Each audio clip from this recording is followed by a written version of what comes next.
ഉം. അപ്പോൾ എനിക്ക് പണി കിട്ടി പൊടി. സേവന വയസ്സിന് പോയതാലേ. ഒരാഴ്ചയിൽ ഒരു ലീവ് കിട്ടുമ്പോ നമ്മൾ ഓരോന്നും ഇങ്ങനെ ചെയ്യല്. നമ്മൾക്ക് അപ്പൊ എല്ലാവർക്കും അങ്ങനെ ഉള്ള ചെയ്ത് സ്വഭാവമാണ്. നമ്മൾക്ക് എല്ലാവർക്കും ഉള്ള സ്വഭാവം 2 ദിവസം ആക്കിണ്ടാ 4 ദിവസം നമ്മൾ പണി എടുക്കണല്ലോ. അപ്പൊ അതിലങ്ങോട്ട് തുടങ്ങി. നല്ല കോൾഡും നല്ല കഫുണ്ട്, നല്ല ചുമക്കുന്നുണ്ട്, നല്ലോണം തൊണ്ടവേദന ഉണ്ട്. അപ്പൊ ഞാൻ നിങ്ങൾക്ക് ആഴ്ചയിൽ ഒരു ദിവസമല്ലേ ക്ലാസ് എടുക്കുന്നുള്ളത് വിചാരിച്ചിട്ട് പിന്നെ ഞാൻ ക്യാൻസൽ ചെയ്യാതിരുന്നത്. ഇന്നലത്തെ മെഞ്ഞാന്നത്തെ ഒക്കെ ക്ലാസ്സൊക്കെ അപ്പൊ ക്യാൻസലാണ്, എടുക്കാൻ വയ്യ. കണ്ടിന്യൂസ് ആയിട്ട് ഇങ്ങനെ പറയുമ്പോഴേക്ക് ഭയങ്കര കുത്തി കുത്തി ചുമക്കുക. ഓക്കെ, അപ്പൊ നമ്മൾ കഴിഞ്ഞ ക്ലാസ്സിൽ എവിടെ വരെ എടുത്തേ? ഭാഷാ പഠന രീതി അതാണ് എടുക്കേണ്ടത്. പഠന സമീപനം, ഭാഷാ പഠന സമീപനം 37 ഭാഷാ പഠന സമീപനം അല്ലെ. നമ്മൾ അതിന് മുന്നുള്ള ഉദ്ഗതിത സമീപനം സ്വീകരിക്കുന്നതുകൊണ്ടുള്ള മെച്ചങ്ങൾ അതൊക്കെ പറഞ്ഞില്ലേ? ഉദ്ഗതിത സമീപനം, ഇന്റഗ്രേറ്റഡ് മെത്തേഡ് രൂപപ്പെടുത്തുമ്പോൾ, പ്രവർത്തനങ്ങൾ രൂപപ്പെടുത്തുമ്പോൾ ശ്രദ്ധിക്കേണ്ട കാര്യങ്ങൾ അതൊക്കെ നമ്മൾ പറഞ്ഞു. ഇനി നമുക്ക് പഠിക്കാനുള്ളത് ഭാഷാ പഠന സമീപനമാണ്. ലാംഗ്വേജ് ലേണിംഗ് മെത്തേഡ്, ഭാഷാ പഠന സമീപനം അല്ലെങ്കിൽ language learning approach. What is language learning approach അല്ലെങ്കിൽ what is language learning method എന്നായിരിക്കും ചിലപ്പോൾ ക്വസ്റ്റ്യൻ വരാം. അപ്പോ എങ്ങനെയാ നോക്കാം നമുക്ക്. നമ്മുടെ ഭാഷ എന്ന് പറയുന്നത് എന്തിനുള്ളതാ? ഭാഷ എന്തിനു വേണ്ടിയിട്ടാണ് നമ്മൾ ഉപയോഗിക്കുന്നത്? സംസാരിക്കാൻ, കമ്മ്യൂണിക്കേഷന് വേണ്ടിയിട്ട്. കമ്മ്യൂണിക്കേഷന് വേണ്ടിയിട്ടാണ് നമ്മൾ ഭാഷ ഉപയോഗിക്കുന്നത് അല്ലെ. കൂടുതൽ കൂടുതൽ ആശയങ്ങൾ സ്വീകരിക്കുന്നതിനും സ്വതന്ത്രമായും നിർഭയമായും സന്ദർഭാനുസരണം ആശയം പ്രകടിപ്പിക്കുന്നതിനുമുള്ള ശേഷി ഭാഷാ പഠനത്തിലൂടെ കുട്ടി നേടേണ്ടതുണ്ട്. അപ്പോൾ കൂടുതൽ ആശയങ്ങൾ നമുക്ക് നേടണമല്ലോ. അപ്പൊ അതിന് വേണ്ടിയിട്ടും സ്വതന്ത്രമായും ഒട്ടും ഭയമില്ല, സ്വതന്ത്രമായി എന്ന് പറഞ്ഞാൽ ഫുൾ ഫ്രീഡത്തോടു കൂടി അല്ലെ, അവിടെ ആരെയും ഭയക്കാതെ സ്വതന്ത്രമായിട്ട് ഒട്ടും ഭയമില്ലാതെ സന്ദർഭത്തിനനുസരിച്ച് ആശയം പ്രകടിപ്പിക്കാനുള്ള ശേഷി എന്ത് ചെയ്യും കുട്ടി ഭാഷാ പഠനത്തിലൂടെ കുട്ടിക്ക് നേടണം. അവിടെ ഇപ്പൊ നമ്മൾ ഒരു തരത്തിലുള്ള സ്റ്റേജ് ഫിയറോ കാര്യങ്ങളോ അങ്ങനെയുള്ളൊന്നും ഉണ്ടാവില്ല. കുട്ടിക്ക് ഭാഷ ഉപയോഗിക്കാനുള്ള ശേഷി നന്നായിട്ട് ഉണ്ടാവുക എന്നുള്ളതാണ്. ഫലപ്രദമായ ആശയ സ്വീകരണത്തിന് ശ്രവണം, വായന എന്നിവയുടെ ശേഷികൾ വികസിക്കണം. ഫലപ്രദമായിട്ട് ആശയം സ്വീകരിക്കണം എന്നുണ്ടെങ്കിൽ ശ്രവണം, കേൾക്കാനുള്ള കഴിവ്, വായന, വായിക്കാനുള്ള കഴിവ് അല്ല, ഈ ശേഷികളൊക്കെ എന്ത് ചെയ്യണം? വികസിക്കണം. ഈ ശേഷികളൊക്കെ വികസിക്കണം. ഓക്കെ, ആശയപ്രകടനത്തിന്റെ മാർഗങ്ങളാണ് ഭാഷണവും ലേഖനവും. നമുക്ക് ആശയം പ്രകടിപ്പിക്കാനുള്ള മാർഗങ്ങളാണ് ഏതൊക്കെ? ഭാഷണം, ലേഖനം, ചിത്രരചന, അഭിനയം. ഒക്കെ നമുക്ക് ആശയം പ്രകടിപ്പിക്കാനുള്ള വഴികളാണ്, മാർഗമാണ് അല്ലെ, വേ ഓഫ് മെത്തേഡാണ് അല്ലെ. ഭാഷണം, സംസാരത്തിലൂടെ നമുക്ക് ആശയം പ്രകടിപ്പിക്കാം. എഴുത്തിലൂടെ, ലേഖനം, എഴുത്തിലൂടെ നമുക്ക് ആശയം പ്രകടിപ്പിക്കാം. ചിത്രത്തിലൂടെ, ചിത്രം വരച്ചിട്ട് നമുക്ക് ആശയം പ്രകടിപ്പിക്കാം. അഭിനയിച്ച് നമുക്ക് പ്രകടിപ്പിക്കാം.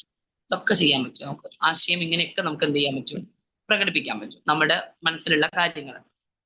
ഇപ്പോ സംസാരിക്കാൻ പറ്റാത്ത ആൾക്കാരെ എഴുതിയിട്ടല്ലേ നമ്മളോട് പറയാ അല്ലെ. സംസാരിക്കാൻ പറ്റാത്ത ആൾക്കാര് എന്തെങ്കിലും എഴുതിയിട്ടോ ആംഗ്യത്തിലൂടെയൊക്കെ നമ്മളോട് പറയും അല്ലെ. അപ്പോൾ അഭിനയം എന്ന് പറയുമ്പോൾ ഒരു തരത്തിലുള്ള ആംഗ്യമാണല്ലോ. അഭിനയിക്കുക എന്ന് പറയുമ്പോൾ നമ്മുടെ ഫേഷ്യൽ എക്സ്പ്രഷനും അല്ലെ, ബോഡി പിന്നെ ഒരു മൂവ്മെന്റും ഒക്കെ എന്ത് ചെയ്യും? അതിൽ വരും. ശ്രവണത്തിനും ഭാഷണത്തിനുമുള്ള ധാരാളം സന്ദർഭങ്ങൾ കുട്ടിക്ക് ലഭ്യമാണ് അല്ലെ. കേൾക്കാനും അതേപോലെ തന്നെ സംസാരിക്കാനുമുള്ള സന്ദർഭങ്ങൾ കുട്ടിക്ക് ലഭിക്കും. എന്നാൽ വളർച്ച, കഴിവുകളുടെ വികാസം എന്നിവയ്ക്കനുസരിച്ച് ബോധപൂർവമായി ഒരുക്കുന്ന അനുഭവങ്ങളും ലഭിക്കേണ്ടതുണ്ട്. വായന, ലേഖനം എന്നിങ്ങനെയുള്ള മേഖലകളിൽ ഔപചാരിക പഠനത്തിന്റെ ഭാഗമായ പ്രവർത്തനങ്ങൾ തന്നെയാണ് മുഖ്യാവലംബം. അപ്പൊ വായിക്കാന്, എഴുതാന് അല്ലെ, ഈ ഒരു എന്നിങ്ങനെ തുടങ്ങിയ മേഖല, എഴുത്ത്, വായന തുടങ്ങിയ മേഖലയിൽ ഔപചാരിക പഠനത്തിന്റെ ഭാഗമായ പ്രവർത്തനങ്ങളെ നടക്കുള്ളൂ. അല്ലാതെ നമുക്ക് എങ്ങനെയാ പഠിപ്പിക്കാൻ പറ്റുക? ഔപചാരിക പഠനം. എന്താണ് ഔപചാരിക പഠനം? ഔപചാരിക പഠനമുണ്ട്, അനൗപചാരിക പഠനമുണ്ട്. ഫോമൽ ആൻഡ് ഇൻഫോമൽ എഡ്യൂക്കേഷൻ, അതാണ് ഈ ഔപചാരികം അനൗപചാരികം എന്ന് പറഞ്ഞാൽ. Formal, informal. ഓക്കെ, അപ്പൊ ഈ ഫോമൽ എഡ്യൂക്കേഷൻ ആണ് ഈ ഔപചാരികം. ഇൻഫോർമൽ എഡ്യൂക്കേഷൻ ആണ് അനൗപചാരികം. അപ്പൊ ഈ ഫോർമൽ എഡ്യൂക്കേഷൻ എന്ന് പറയുമ്പോൾ എന്താണത്? ഫോർമൽ എഡ്യൂക്കേഷൻ എന്ന് പറയുമ്പോൾ നമ്മളൊരു ഇൻസ്റ്റിറ്റ്യൂഷനിൽ പോയി പഠിക്കുന്നതാണ്. മനസ്സിലാവുന്നുണ്ടോ? ഇൻസ്റ്റിറ്റ്യൂഷൻ പഠനമാണ്. ഇൻസ്റ്റിറ്റ്യൂഷനിൽ പോയിട്ട് നമ്മൾ പഠിക്കുന്ന കാര്യങ്ങളെയാണ് നമ്മൾ ഫോർമൽ ആയിട്ട് പറയുക, അല്ലെങ്കിൽ ഔപചാരിക പഠനം എന്ന് പറയുന്നത്. അപ്പൊ ഈ എഴുത്ത് വായന എന്നുള്ളത് നമുക്ക് ഈ ഔപചാരിക പഠനത്തിലൂടെ മാത്രമാണ് എന്ത് ചെയ്യുക, അത്തരത്തിലുള്ള ആക്ടിവിറ്റീസിലൂടെ മാത്രമാണ് നമുക്ക് എന്ത് ചെയ്യാം, പഠിക്കാൻ പറ്റുള്ളൂ. ചുരുക്കത്തിൽ ഔപചാരികവും അനൗപചാരികവുമായ മാർഗങ്ങൾ സംയോജിപ്പിച്ചുകൊണ്ട് ഫലപ്രദമായ ആശയവിനിമയത്തിനുള്ള വിവിധ ശേഷികൾ വളർത്തുവാനാണ് നാം ശ്രമിക്കേണ്ടത്. ഇവിടെ ഔപചാരികം മാത്രം പോരാ, എന്തും കൂടി വേണം, അനൗപചാരികവും കൂടി വേണം. കുട്ടി എന്ത് ചെയ്യുന്നുണ്ട്, ആദ്യം മുതല് അല്ലെ ജനനം തൊട്ടിട്ട് അല്ലെങ്കിൽ അമ്മയുടെ ഗർഭപാത്രത്തിൽ നിന്ന് അവിടുന്ന് അങ്ങോട്ട് എന്ത് ചെയ്യുന്നുണ്ട്, അനൗപചാരികമായിട്ട് ഒരുപാട് കാര്യങ്ങൾ എന്ത് ചെയ്യുന്നുണ്ട്, സ്വായത്തമാക്കുന്നുണ്ട്, നേടിയെടുക്കുന്നുണ്ട് അല്ലെ. അപ്പൊ അതും എന്ത് ചെയ്യുന്നുണ്ട്, കുട്ടിയെ ഈ ആശയം പ്രകടിപ്പിക്കാനുള്ള കഴിവിലേക്ക് കുട്ടിയെ നയിക്കുന്നുണ്ടെന്നുള്ളതാണ് അർത്ഥം. മനസ്സിലാവുന്നുണ്ടോ? അതാണ് ഇവിടെ പറയുന്നത്. ആശയവിനിമയത്തിലുള്ള വിവിധ ശേഷികൾ വളർത്താൻ വേണ്ടിയിട്ടാണ് നമ്മൾ എന്ത് ചെയ്യുന്നത്, ശ്രമിക്കേണ്ടത്. അതിന് ഔപചാരികമായിട്ടുള്ളതും അനൗപചാരികമായിട്ടുള്ള മാർഗങ്ങൾ നമ്മൾ എന്ത് ചെയ്യണം, കൂട്ടിച്ചേർത്തുകൊണ്ട് ഒരുമിച്ച് ചേർത്തുകൊണ്ടാണ് നമ്മൾ എന്ത് ചെയ്യേണ്ടത്, ഫലപ്രദമായിട്ടുള്ള കമ്മ്യൂണിക്കേഷനുള്ള വിവിധ ശേഷികൾ അല്ലെ, ആ ഒരു വിവിധ സ്കില്ലുകൾ കുട്ടികളിൽ വളർത്താൻ നമ്മൾ ശ്രമിക്കണം. ഇത് രണ്ടും കൂടി സംയോജിപ്പിച്ചുകൊണ്ട് കൂട്ടിച്ചേർത്തുകൊണ്ട് ഔപചാരികവും അനൗപചാരികവും ഇൻസ്റ്റിറ്റ്യൂഷനിൽ പോയിട്ട് പഠിക്കുന്നതും വേണം, എന്നാൽ നമ്മുടെ ചുറ്റുവട്ടത്ത് നിന്ന്, നമ്മുടെ വീട്ടിൽ നിന്ന്, മുതിർന്നവരിൽ നിന്ന് അല്ലെ, അങ്ങനെയുള്ള എല്ലാത്തിൽ നിന്നും കിട്ടുന്നതാണ് ഈ അനൗപചാരികം എന്ന് പറയുന്നത്. ഇതെല്ലാം കൂടി ചേർക്കണം. ഒപ്പം ഭാഷയുടെ സർഗാത്മക പ്രയോഗത്തിനും അവസരങ്ങൾ ഒരുക്കണം. ഭാഷയുടെ സർഗാത്മക പ്രയോഗം, ഭാഷ എന്ന് പറയുന്നത് നമുക്ക് ഒരുപാട് രീതിയിൽ നമുക്ക് ഉപയോഗിക്കാൻ പറ്റും അല്ലെ. ഇപ്പൊ നമ്മൾ പറഞ്ഞു, കുട്ടിക്ക് കവിത എഴുതാം, കഥ എഴുതാം, നോവൽ എഴുതാം, ലേഖനം എഴുതാം, അതിനെക്കുറിച്ച് വിവരണം എഴുതാം, യാത്രാ വിവരണം എഴുതാം അല്ലെ, ഒരു കാര്യത്തെ കുറിച്ച് വിവരിച്ച് അവരുടെ രീതിയിൽ വർണ്ണനാ രൂപത്തിൽ എഴുതാം. ഏതൊക്കെ രീതിയിൽ ഭാഷയെ എന്ത് ചെയ്യാൻ പറ്റും, ഉപയോഗിക്കാൻ പറ്റുമോ, പ്രയോഗിക്കാൻ പറ്റുമോ, അതൊക്കെ എന്ത് ചെയ്യാൻ പറ്റും, അതിനൊക്കെ ഉള്ള അവസരങ്ങൾ നമ്മൾ എന്ത് ചെയ്യണം, ഉണ്ടാക്കി കൊടുക്കണം. മനസ്സിലാവുന്നുണ്ടോ? അപ്പൊ നമ്മള് കുട്ടി അല്ലെങ്കിൽ ഒരു കുട്ടി എന്ന് പറയുമ്പോൾ കുട്ടിക്ക് ഒരുപാട് സ്കില്ലുകൾ ചിലപ്പോൾ ഒളിഞ്ഞിരിക്കുന്നുണ്ടാവാം. നമ്മൾ ചിലപ്പോൾ ഒരു പുസ്തകത്തിലുള്ള കാര്യങ്ങൾ കുട്ടീനോട് അത് പഠിക്ക് ഇത് പഠിക്ക് എന്ന് മാത്രം പറഞ്ഞ് എന്ത് ചെയ്യുന്നു, അത് മാത്രം പഠിച്ച് എന്ത് ചെയ്യാ, നമുക്ക് കാണാതെ പറഞ്ഞു തരിക അല്ലെങ്കിൽ അതിനുള്ള ഉത്തരം പറയുകയോ ചെയ്യുക മാത്രമല്ല ഒരു കുട്ടിയുടെ പഠനം. അത് മാത്രമല്ല കുട്ടി പഠിക്കുന്നു എന്നുള്ളതിന് തെളിവ്. മനസ്സിലാവുന്നുണ്ടോ? കുട്ടിക്ക് ഒരുപാട് വേറെയും കഴിവുകൾ ഉണ്ടാവാം. ആ കഴിവുകളെ വികസിപ്പിക്കാനുള്ള അവസരങ്ങള് അല്ലെങ്കിൽ അതിനുള്ള എന്താ പറയാ സിറ്റുവേഷൻസ് നമ്മൾ ഉണ്ടാക്കി കൊടുക്കുക എന്നുള്ളതാണ്. മനസ്സിലാവുന്നുണ്ടോ? അപ്പൊ ആ സർഗാത്മക പ്രയോഗത്തിനുള്ള അവസരങ്ങൾ നമ്മൾ ഉണ്ടാക്കി കൊടുക്കുക. ഇതാണ് ഭാഷാ പഠന സമീപനം എന്ന് പറയുന്നത്. ഓക്കെ ആണോ? ഓക്കെ ആണ് മിസ്. ഓക്കെ.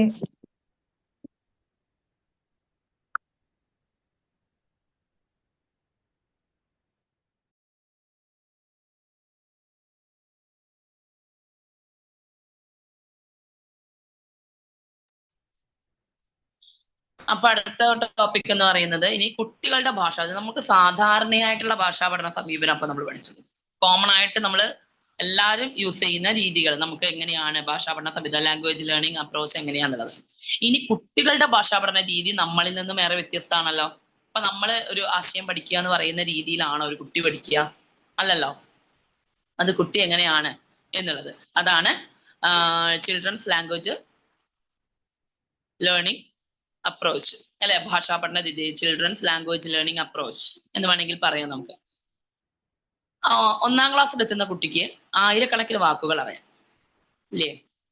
1-ാം ക്ലാസ്സിൽ വരുന്ന കുട്ടിക്ക് ആയിരക്കണക്കിന് വാക്കുകൾ അറിയാം.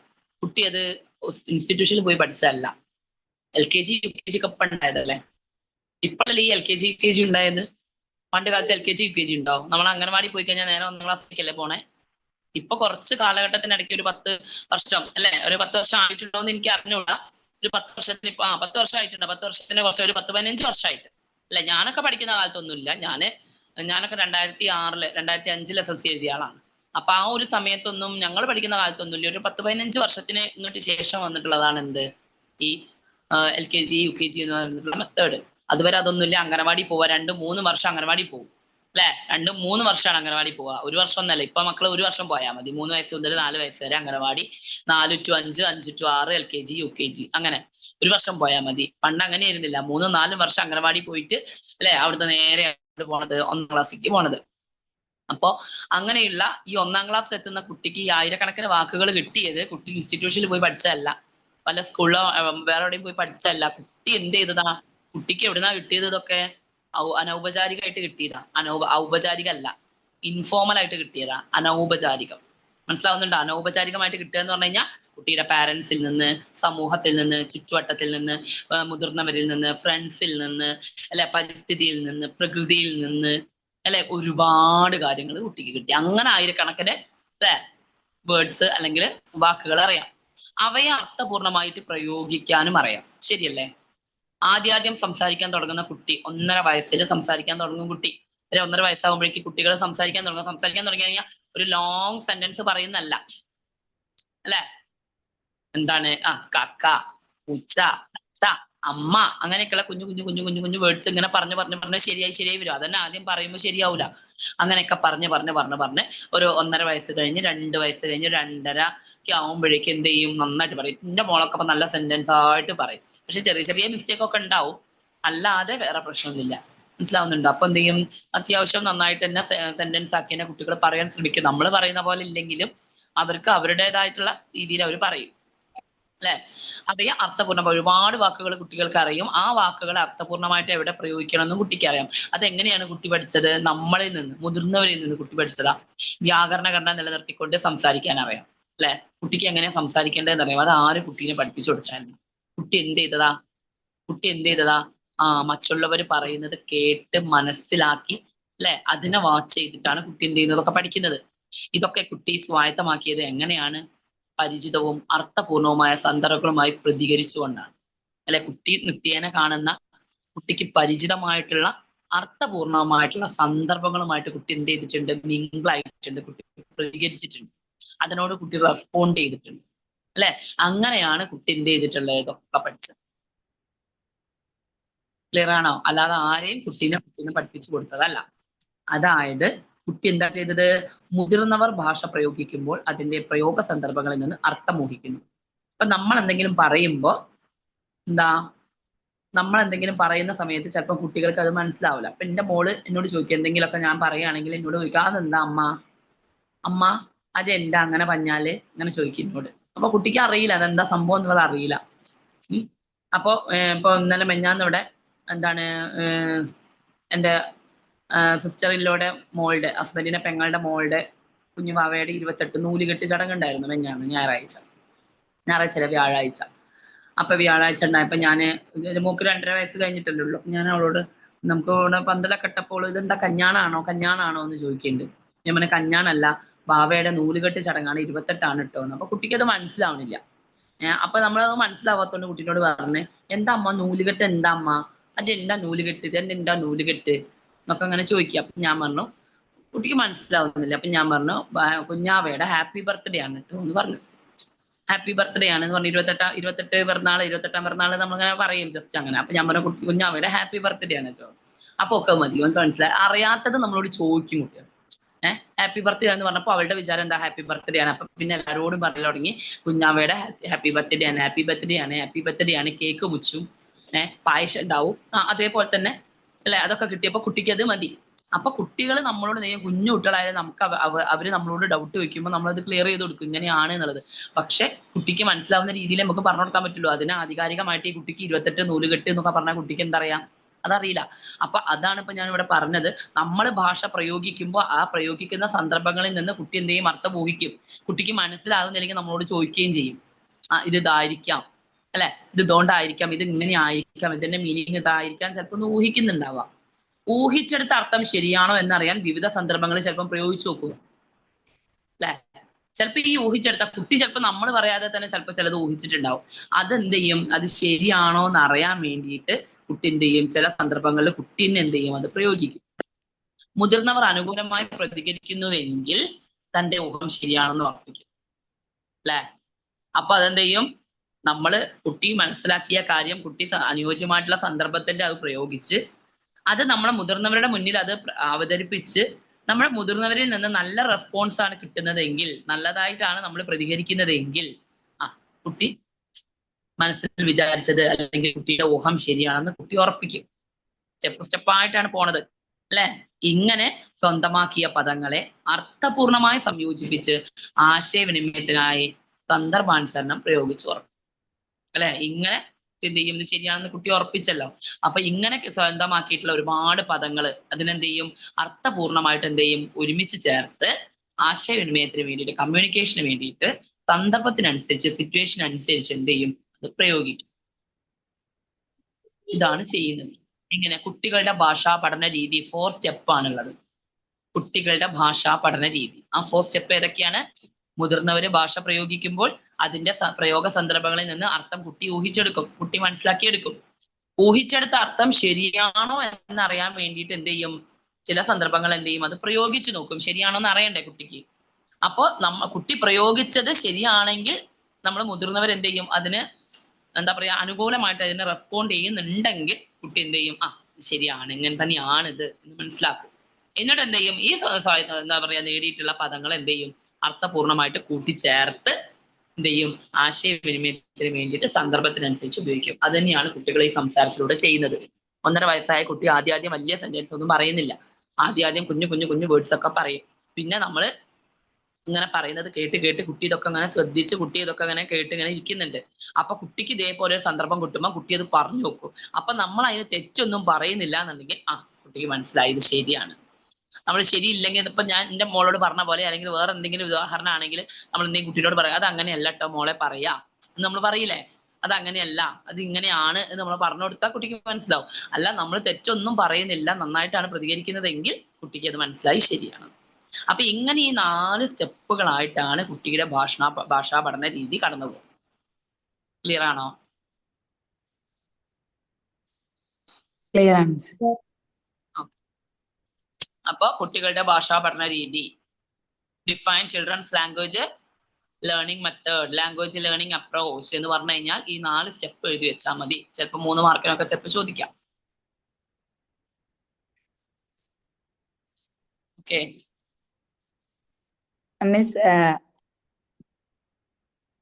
മിസ് കേക്കാവോ? പറയടാ. മിസ്, ഞങ്ങളുടെ എല്ലാവരുടെയും ട്രെയിനിങ് ഓൺലൈനും ഓഫ്ലൈനും എല്ലാം December 1st ആണ് സ്റ്റാർട്ട് ചെയ്തത്. അതിന് മുമ്പ് മിസ് ഒരു ക്ലാസ് തരാമെന്ന് പറഞ്ഞിരുന്നു. ഇനിയിപ്പം അതിനുള്ള ടൈം ഇല്ല. പക്ഷെ മിസ് ഒരു ഉപകാരം ചെയ്താൽ ഞങ്ങൾക്ക് ഈ ടീച്ചിങ് മാനുവൽ തയ്യാറാക്കണം. മിസ് അത് ഓൾറെഡി പറഞ്ഞിരുന്നത്. പിന്നെ ഞങ്ങളുടെ മോഡൽ ഒക്കെ തന്നെങ്കിലും ഇപ്പോഴും കൺഫ്യൂഷൻ ഉണ്ട്, അതെങ്ങനെ ഫില്ലപ്പ് ചെയ്യുന്നത്, അതൊന്ന് പറഞ്ഞു തന്നാൽ മതി. ഞാൻ ക്ലാസ് ഒക്കെ തരണം എന്നൊക്കെ വിചാരിച്ചിരുന്നു. അപ്പോഴാണ് ഇപ്പൊ ഇങ്ങനെ തീരെ വയ്യാതായി. ഞാൻ പറഞ്ഞില്ല, നാളെ നമുക്ക് ഒരു ക്ലാസ് വെച്ചാലോ എന്നാ. ഈ ടീച്ചിങ് മാനുവൽ പറഞ്ഞു തരാൻ വേണ്ടി ഒരു ക്ലാസ് വെക്കുന്നുണ്ട്. എല്ലാവർക്കും ഓക്കെ ആണെന്നുണ്ടെങ്കിൽ മതി. പറ്റുമെന്ന് ചോദിക്കി. പിന്നെ നമുക്ക് ജസ്റ്റ് നിങ്ങൾക്ക് ഒരു പറഞ്ഞു തരുന്നത് വളരെ ഉപകാരമായിരുന്നു മാം. നമുക്ക്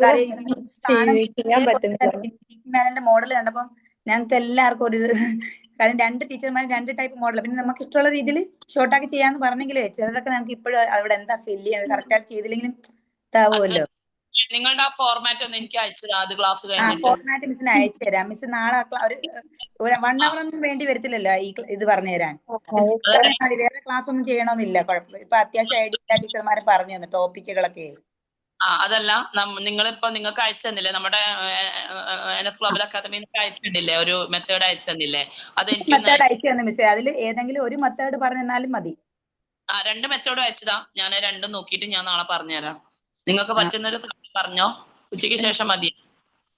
നാളെ ഏത് ടൈമിൽ എല്ലാവർക്കും ഈ ക്ലാസ്സിൽ ഇരിക്കുന്നവർ ഞാൻ രണ്ടാമത്തെ മെത്തേഡ് മിസ്സിന്റെ കയ്യിൽ വേറെ ഉണ്ടെങ്കിൽ വേറെ ഒന്ന് സെൻഡ് ചെയ്യണേ. ആ കുട്ടി എന്താന്ന് കറക്റ്റ് ആയിട്ട് ഇങ്ങോട്ട് മനസ്സിലാക്കാൻ പറ്റുന്നില്ല, വായിച്ചെടുക്കാൻ പറ്റുന്നില്ല. സ്പെല്ലിങ്സ് ഒന്നും മര്യാദയ്ക്ക് ക്ലിയർ അല്ല. നാളെ ഞാനത് എടുക്കുമ്പോ ഞാൻ വേറൊരു മോഡലും കൂടി നിങ്ങൾക്ക് പറഞ്ഞുതരാം. എങ്ങനെ എഴുതണ്ടേ എന്നുള്ളത് ഒരു ടോപ്പിക് വെച്ചിട്ട് ചെയ്തതൊന്നും കൂടി പറഞ്ഞുതരാം. മിസ്സിന്റെ ഉണ്ടെങ്കിൽ മിസ് ഒന്ന് ഞങ്ങൾക്ക് ഗ്രൂപ്പ് സെൻഡ് ചെയ്തിട്ടേക്കുന്ന നാളെ മിസ് പറയുമ്പോ ഞങ്ങൾക്ക് മനസ്സിലാവുകയും ചെയ്യല്ലോ. ഞാനിങ്ങക്ക് പറഞ്ഞു ഫസ്റ്റിനെ തുടങ്ങും. സ്കൂളിൽ ഡയറക്റ്റ് പോയപ്പം ചില ആളുകൾ അറിയാലോ മിസ്, ആദ്യമേ ഇത് ചോദിക്കും. നമ്മുടെ അടുത്ത് പൊതുവെ ടീച്ചർമാർ ക്ലാസ്സിൽ പറഞ്ഞു വെച്ചാൽ ഇത് ക്ലാസ് സബ്മിറ്റ് ചെയ്തായിരുന്ന, പക്ഷെ ചില സ്കൂളുകാർക്ക് ഇത് ആദ്യമേ കാണണം.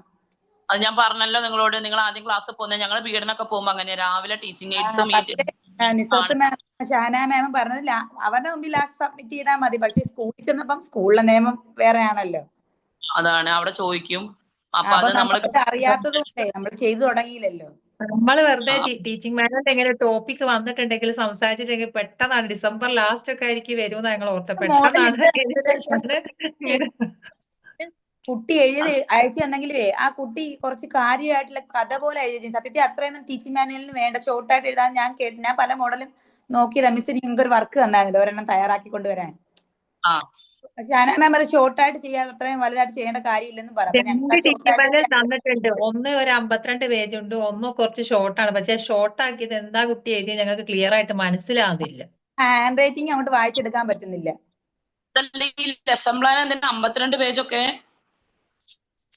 അത് ഓരോ ദിവസത്തെയും ലെസൺ 55 52 അല്ല 55. അതെ ഓരോ ദിവസത്തെ എഴുതണമെന്ന് പറയുന്നത്. അപ്പം നിസ്രത്ത് മാം എടുത്തു പറഞ്ഞു ഒരു ടോപ്പിക്ക് തന്നെയാണ് 3 ദിവസം പഠിപ്പിക്കുന്നെങ്കിൽ ജസ്റ്റ് ആ ടോപ്പിക്കിൽ എന്തൊക്കെ പഠിപ്പിച്ചു അങ്ങനെ ഷോർട്ടായിട്ട് എഴുതാന്ന് പറഞ്ഞു. പക്ഷെ ഈ കുട്ടി എനിക്കൊന്ന് ഓരോ ദിവസത്തെ എഴുതിയെന്ന് തോന്നുന്നു. അങ്ങനെ ഞാൻ തയ്യാറാക്കുന്നുണ്ട്. ഓരോ ദിവസം എന്ത് പഠിപ്പിച്ചു, എന്ത് ടോപ്പിക്, എന്ത് ടീച്ചിങ്. റെക്കോർഡ് വായിച്ചിട്ട് എഴുതാണ്ട് 55 പേജ് കണ്ടപ്പം തന്നെ ഞെട്ടി. പിന്നെ ഷാനാസ് മിസ് അയച്ചത് കുറച്ചൊരു ഒരു ആശ്വാസം ഉണ്ട്. പക്ഷെ ആ കുട്ടി എന്താ എഴുതിയത് എത്ര ആയിട്ട് വായിക്കാൻ കിട്ടുന്നില്ല. ചെരിച്ചിട്ട് എല്ലാം കൂടി സ്റ്റാൻഡിംഗ് ലൈൻ എല്ലാം കൂടെ ആയിട്ട് ഒന്നും മനസ്സിലാവുന്നില്ല. പിന്നെ ഈ ഫ്രണ്ട് പേജിലൊക്കെ ഞങ്ങൾക്ക് തന്ന മോഡലിൽ ഫ്രണ്ട് പേജിൽ സ്ട്രെങ്ത് പറയുന്നുണ്ട്. അപ്പൊ ഞങ്ങള് ഒറ്റ കുട്ടിയാണ് ഞങ്ങളുടെ ക്ലാസ്. ഞങ്ങൾക്ക് ഓൺലൈൻകാർക്ക് ഒരു കുട്ടി ഒരു ടീച്ചർ. അപ്പൊ അവിടെ 1 പിന്നെ പ്രസന്റ് യെസ്, പിന്നെ ഡ്യൂറേഷൻ തന്നെ രണ്ടിടത്ത് ചോദിക്കുന്നത്. ഒരിടത്ത് ക്ലാസ് ഡ്യൂറേഷൻ എന്ന് ചോദിക്കുന്നത്, ഒരിടത്ത് ടൈം ചോദിക്കുന്നത്. രണ്ട് സെയിം തന്നെ അല്ലേ? പിന്നെ 45 മിനിറ്റ്സ് ആണ് സൂം മീറ്റിംഗ് എന്ന് മാമിന് അറിയാലോ. അപ്പൊ 45 മിനിറ്റ്സ് ആണ് അവിടെ എഴുതുന്നത്. 1 അവർ ആണ്. പൊതുവെ 1 അവറിൽ നമ്മൾ എഴുതുന്നത്. അവർക്കൊക്കെയാണ് ഞങ്ങളുടെ കൺഫ്യൂഷൻ. അല്ല, നമ്മൾ സാധാരണ ഒരു പീരീഡ് എഴുതാൻ 45 മിനിറ്റ്സ് ആണ്. അപ്പൊ അതങ്ങനെ തന്നെ എഴുതിയാൽ മതിയോ? അതാ ചില ആളുകൾ 1 അവർ എന്നാ എഴുതുന്നത് ഞാൻ കണ്ടുള്ളൂ. 45 മിനിറ്റ്സ് എടുത്താലുവേ. നമ്മുടെ ക്ലാസ് ഡ്യൂറേഷൻ എന്ന് പറയുന്നത് ഏത് സ്കൂളിൽ ചെന്ന് കഴിഞ്ഞാൽ 45 മിനിറ്റ്സ് ആണ്, അതിൽ കൂടൂല. പിന്നെ അത് കഴിഞ്ഞ് ലാസ്റ്റ് 2 വരുന്നത് ഞങ്ങൾക്ക് അതിലും doubt. Teaching aid okay, teaching aid എന്തൊക്കെ ഉപയോഗിക്കുന്നുള്ള അതിന് തൊട്ടുമ്പ് എയിംസ് ഓഫ് ലെസൺ, അതായത് ലെസൺ കൊണ്ട് നമ്മൾ എയിം ചെയ്യുന്നത് എന്താണെന്ന്. അതായത് ഈ കുട്ടികളെ ഇത് ഈ ഒരു ടോപ്പിക്ക് മനസ്സിലാക്കി എടുക്കുക എന്നാണ്. അത് മാത്രം ഇംഗ്ലീഷിൽ എഴുതിയാൽ മതി. വേറെ എന്തെങ്കിലും അവിടെ എഴുതണം? അതൊക്കെയാണ് ഞങ്ങളുടെ ഡൗട്ട്. റെക്കോർഡ് സബ്മിറ്റ് ചെയ്യുമ്പോ എത്ര ലെസൺ പ്ലാൻ എഴുതി സബ്മിറ്റ് ചെയ്യണം? ഈ 55 പേജ് എഴുതണോ അല്ലെങ്കിൽ ഒരു 5 or 6 മതിയോ? 5 or 6 ഒന്നും പോരാ. നിങ്ങൾ 15 ദിവസം അവിടെ പോകുന്നില്ലേ? ഈ 15 ദിവസം നിങ്ങൾ 2 റെക്കോർഡ് പറഞ്ഞിട്ടുണ്ട്. 2 റെക്കോർഡ് പറഞ്ഞിട്ടുണ്ട്. ഒന്നിക്ക് അല്ലാതെ ഞങ്ങൾ ഡെയിലി ക്ലാസ്സിന്റെതും അല്ലാതെ നമുക്ക് ഭാവിയിലോട്ട് സ്കൂളൊക്കെ പോവുകയാണെങ്കിൽ യൂസ് ചെയ്യാൻ വേണ്ടിട്ട് തോന്നുന്നു. അങ്ങനെ 2 റെക്കോർഡാ പറഞ്ഞത്. മാം ആയാദിയുടെ ബുക്ക് സെൻഡ് ചെയ്ത് അതിന്റെ മോഡലിനകത്ത് 4 പേജാണുള്ളത്. അപ്പൊ ആ 4 പേജ് വെച്ചിട്ട് 15 ദിവസം. അപ്പൊ അങ്ങനെ ആയിരിക്കും. 15 ദിവസം. അപ്പൊ 4 പേജാണ് അതുള്ളത്. ഓൾറെഡി പ്രിന്റഡ് പേജ് ആണ്. അത് ഫില്ലപ്പ് ചെയ്ത് കൊടുത്താൽ മതി. അത് പ്രിന്റഡ് ആണ്. പക്ഷെ നമുക്ക് ആ ടെക്സ്റ്റ് ബുക്ക് കിട്ടിയിട്ടുണ്ടായിരുന്നില്ല. ഞങ്ങൾക്ക് അത് കിട്ടിയിട്ടില്ല. ഞങ്ങളോട് റെക്കോർഡ് സാധാ വാങ്ങിക്കാനാ പറഞ്ഞത്. ഞങ്ങൾക്ക് അങ്ങനെ ഒരു ബുക്ക് കിട്ടിയിട്ടില്ല. ഞങ്ങളിപ്പം അതേ ടൈപ്പ് ബുക്ക് കിട്ടിയില്ലെങ്കിൽ ജസ്റ്റ് ഇങ്ങനെ വൈറ്റ് ബുക്ക് മേടിച്ചിട്ട് ഞങ്ങൾ ഫുള്ള് വരച്ചെടുക്കാൻ പറഞ്ഞു. അപ്പൊ എന്താന്ന് വെച്ചാലേ നിങ്ങൾക്ക് ഇപ്പൊ നിങ്ങളിപ്പോ ഒരു ചാപ്റ്റർ നമുക്കിപ്പോ ഒരു ചാപ്റ്റർ ഒന്ന് തുടങ്ങി കഴിഞ്ഞാൽ ആ ചാപ്റ്റർ കഴിയും. അപ്പൊ നമ്മൾ ആ ചാപ്റ്ററിന് എത്ര ദിവസം വെച്ച് നമ്മൾ എടുക്കും, എത്ര ലെസൺ പ്ലാനിലൂടെ നമ്മൾ കടന്നു പോകും, അങ്ങനെയാണ് നമ്മളവിടെ ഉദ്ദേശിക്കുക. അപ്പൊ അങ്ങനെ ആവുന്ന സമയത്ത് ഒരു 5 or 6 or 10 or 20 ലെസൺ പ്ലാനെ കൊണ്ടൊന്നും തീരൂല അത്. അല്ലാതെ നമുക്ക് 5, 50, 55 ഒന്നും ഇല്ലെങ്കിൽ പോലും ഏകദേശം ആ ഒരു റേഞ്ചിൽ തന്നെ വരും. നമ്മളെ ചാപ്റ്റർ നമ്മൾ എടുക്കുന്ന രീതിക്ക് അനുസരിച്ചാണ്, നമ്മൾ എങ്ങനെ കുട്ടികളിലേക്ക് ആശയം എത്തിക്കുന്നു എന്നുള്ളതിനനുസരിച്ചാണ് നമ്മൾ പോവുക. അപ്പൊ എന്തായാലും നിങ്ങൾ എന്ത് ചെയ്യും, 2 മോഡൽസും എനിക്ക് അയച്ചു തരൂ. ഏറ്റവും സിമ്പിൾ ആയിട്ടുള്ള ഒരു എന്ത് ചെയ്യാൻ നിങ്ങൾക്ക് പറഞ്ഞു എങ്ങനെ ചെയ്യണം എന്നുള്ളത്. മോഡൽ നോക്കിട്ടെ അതിലും സിമ്പിൾ മിസ്സിന്റെ കയ്യിലുണ്ടെങ്കിൽ അത് ഞങ്ങൾക്ക് തരിക, നാളെ പറഞ്ഞു തരിക. ഇല്ല അതിൽ ഒരെണ്ണം സിമ്പിൾ ആണെന്നുണ്ടെങ്കിൽ അത് മാത്രം പറഞ്ഞു തന്നാൽ മതി.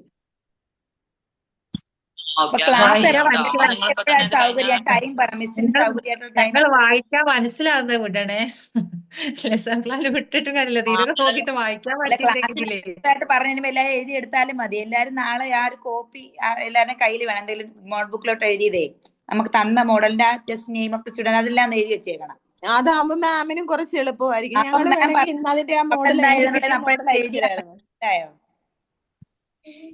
ജസ്റ്റ് ആ 4 പേജ് ഒന്ന് എഴുതി വെച്ചിട്ട് അങ്ങനെ മാമിന് ഇന്ന് ഞങ്ങൾ അത് അങ്ങോട്ട് അയച്ചു തരാം. അപ്പൊ മാം നോക്കിയിട്ട് നാളെ ഞങ്ങൾക്ക് പറഞ്ഞു തന്നാ മതി എങ്ങനെയാ എഴുതണ്ടേ. നാളെ അപ്പം പറ്റിയ ടൈം ഏതാ? ഏതെങ്കിലും ടൈം പറയാം. എല്ലാവർക്കും ഓക്കെ ആണെങ്കിൽ ആ ടൈം കയറാം. നാളെ മിസ്സിന് പറ്റിയ സമയം അല്ല ലെസൺ കുഴപ്പമൊന്നുമില്ല. ഞാനിപ്പോ ഈ ഒരു സിറ്റുവേഷൻ ആണ്, അതുകൊണ്ടാണ്. അല്ലാണ്ടെങ്കിൽ ഞാനിതൊക്കെ സെറ്റാക്കി വെക്കണം. ചിലപ്പോ ഈ ഒരാഴ്ച ഇതുമ്പോൾ ഇങ്ങനെ കൂടിയിട്ട് വയ്യ. അപ്പൊ ഞാൻ അതുകൊണ്ടാണ് നിങ്ങൾക്ക് ക്ലാസ് ഇടയ്ക്ക് വെക്കാതിരുന്നത്. ഞാൻ വിചാരിച്ചിരുന്നു ഈ ആഴ്ച ക്ലാസ് ഒക്കെ കുഴപ്പമില്ല ഇടയ്ക്ക് മിസ്. വെക്കണം എന്ന്. അത്യാവശ്യം ഒരു ഇത് ഞങ്ങൾക്ക് ഐഡിയ ഇനി പ്രശ്നം അത് ഇതൊന്ന് പറഞ്ഞു തന്നാൽ ഇതാ ഇപ്പൊ എല്ലാവർക്കും ഇപ്പൊ കൂടുതൽ വോയിസ് വിട്ടാലും ക്ലാസ്സിനെക്കാട്ടും കുഴപ്പമൊന്നുമില്ല. വോയിസ് വിട്ടാലും ആ കുഴപ്പമൊന്നുമില്ല. 2 ലെസൺ പ്ലാൻ ഒന്ന് അങ്ങോട്ട് വിട്ടിട്ട് മിസ്സിന്റെ കയ്യിൽ ഏതാണോ കുറച്ചുകൂടി ബെറ്റർ ഉള്ളത് അത് മിസ് ഇന്നലെ ഗ്രൂപ്പിൽ വിട്ടാൽ മതി. അപ്പൊ ഞങ്ങൾക്ക് റെഡിയാക്കി വെക്കാലോ. അല്ല, നമുക്ക് ഗൂഗിൾ മീറ്റ് തന്നെ ഒരു ക്ലാസ് വെക്കാം. എന്നാലും ക്ലാസ് നമുക്ക് പോയാൽ നേരിട്ട് കുറച്ചും കൂടി പറയുമ്പോഴേ ശർമ്മനാ നല്ലത്. കാരണം നമുക്ക് മിസ് വിടുമ്പോ പിന്നെ എന്തെങ്കിലും ഡൗട്ട് വന്നാൽ അത് ചോദിക്കുകയെന്ന് വെച്ചാൽ പിന്നെ അങ്ങോട്ട് മിസ് കണ്ടാലല്ലേ ഞാൻ പിന്നെ റിപ്ലൈ ചെയ്യത്തുള്ളൂ.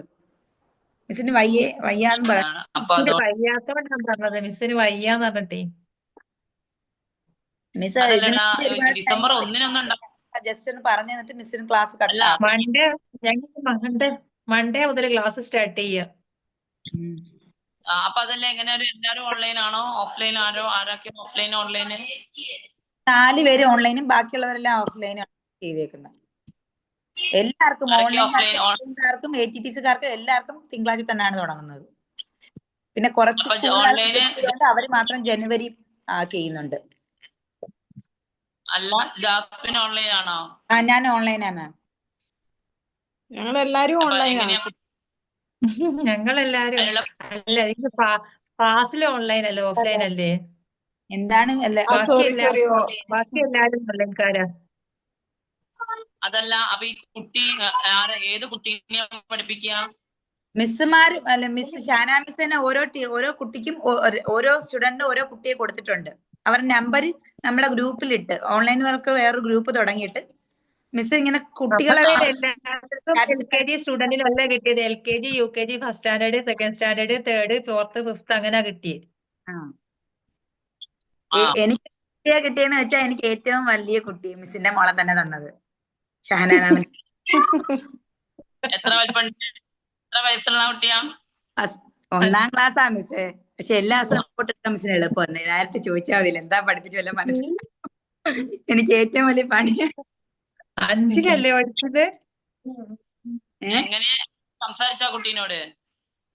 ഇല്ല മിസ് ഫ്രീ അല്ല. മിസ് ജസ്റ്റ് എന്റെ അടുത്ത് പറഞ്ഞു മോളെ ഒരുപാട് അല്ല കോമൺ ഞങ്ങൾക്ക് തന്ന ടോപ്പിക്കുകൾ വെച്ചാൽ കുട്ടികൾക്കുള്ള കുറെ ടോപ്പിക്കുകളാ. അതൊക്കെ മോളെ മിസ് കവർ ചെയ്ത് വെച്ചേക്കും. അതുകൊണ്ട് അതൊന്നും പഠിപ്പിക്കേണ്ട, ഫോണമിക്സ് പഠിപ്പിക്കാൻ പറഞ്ഞു. മിസ്സിന് അറിയാലോ ഫോണമിക്സ് ഇച്ചിരി പാടാണ്.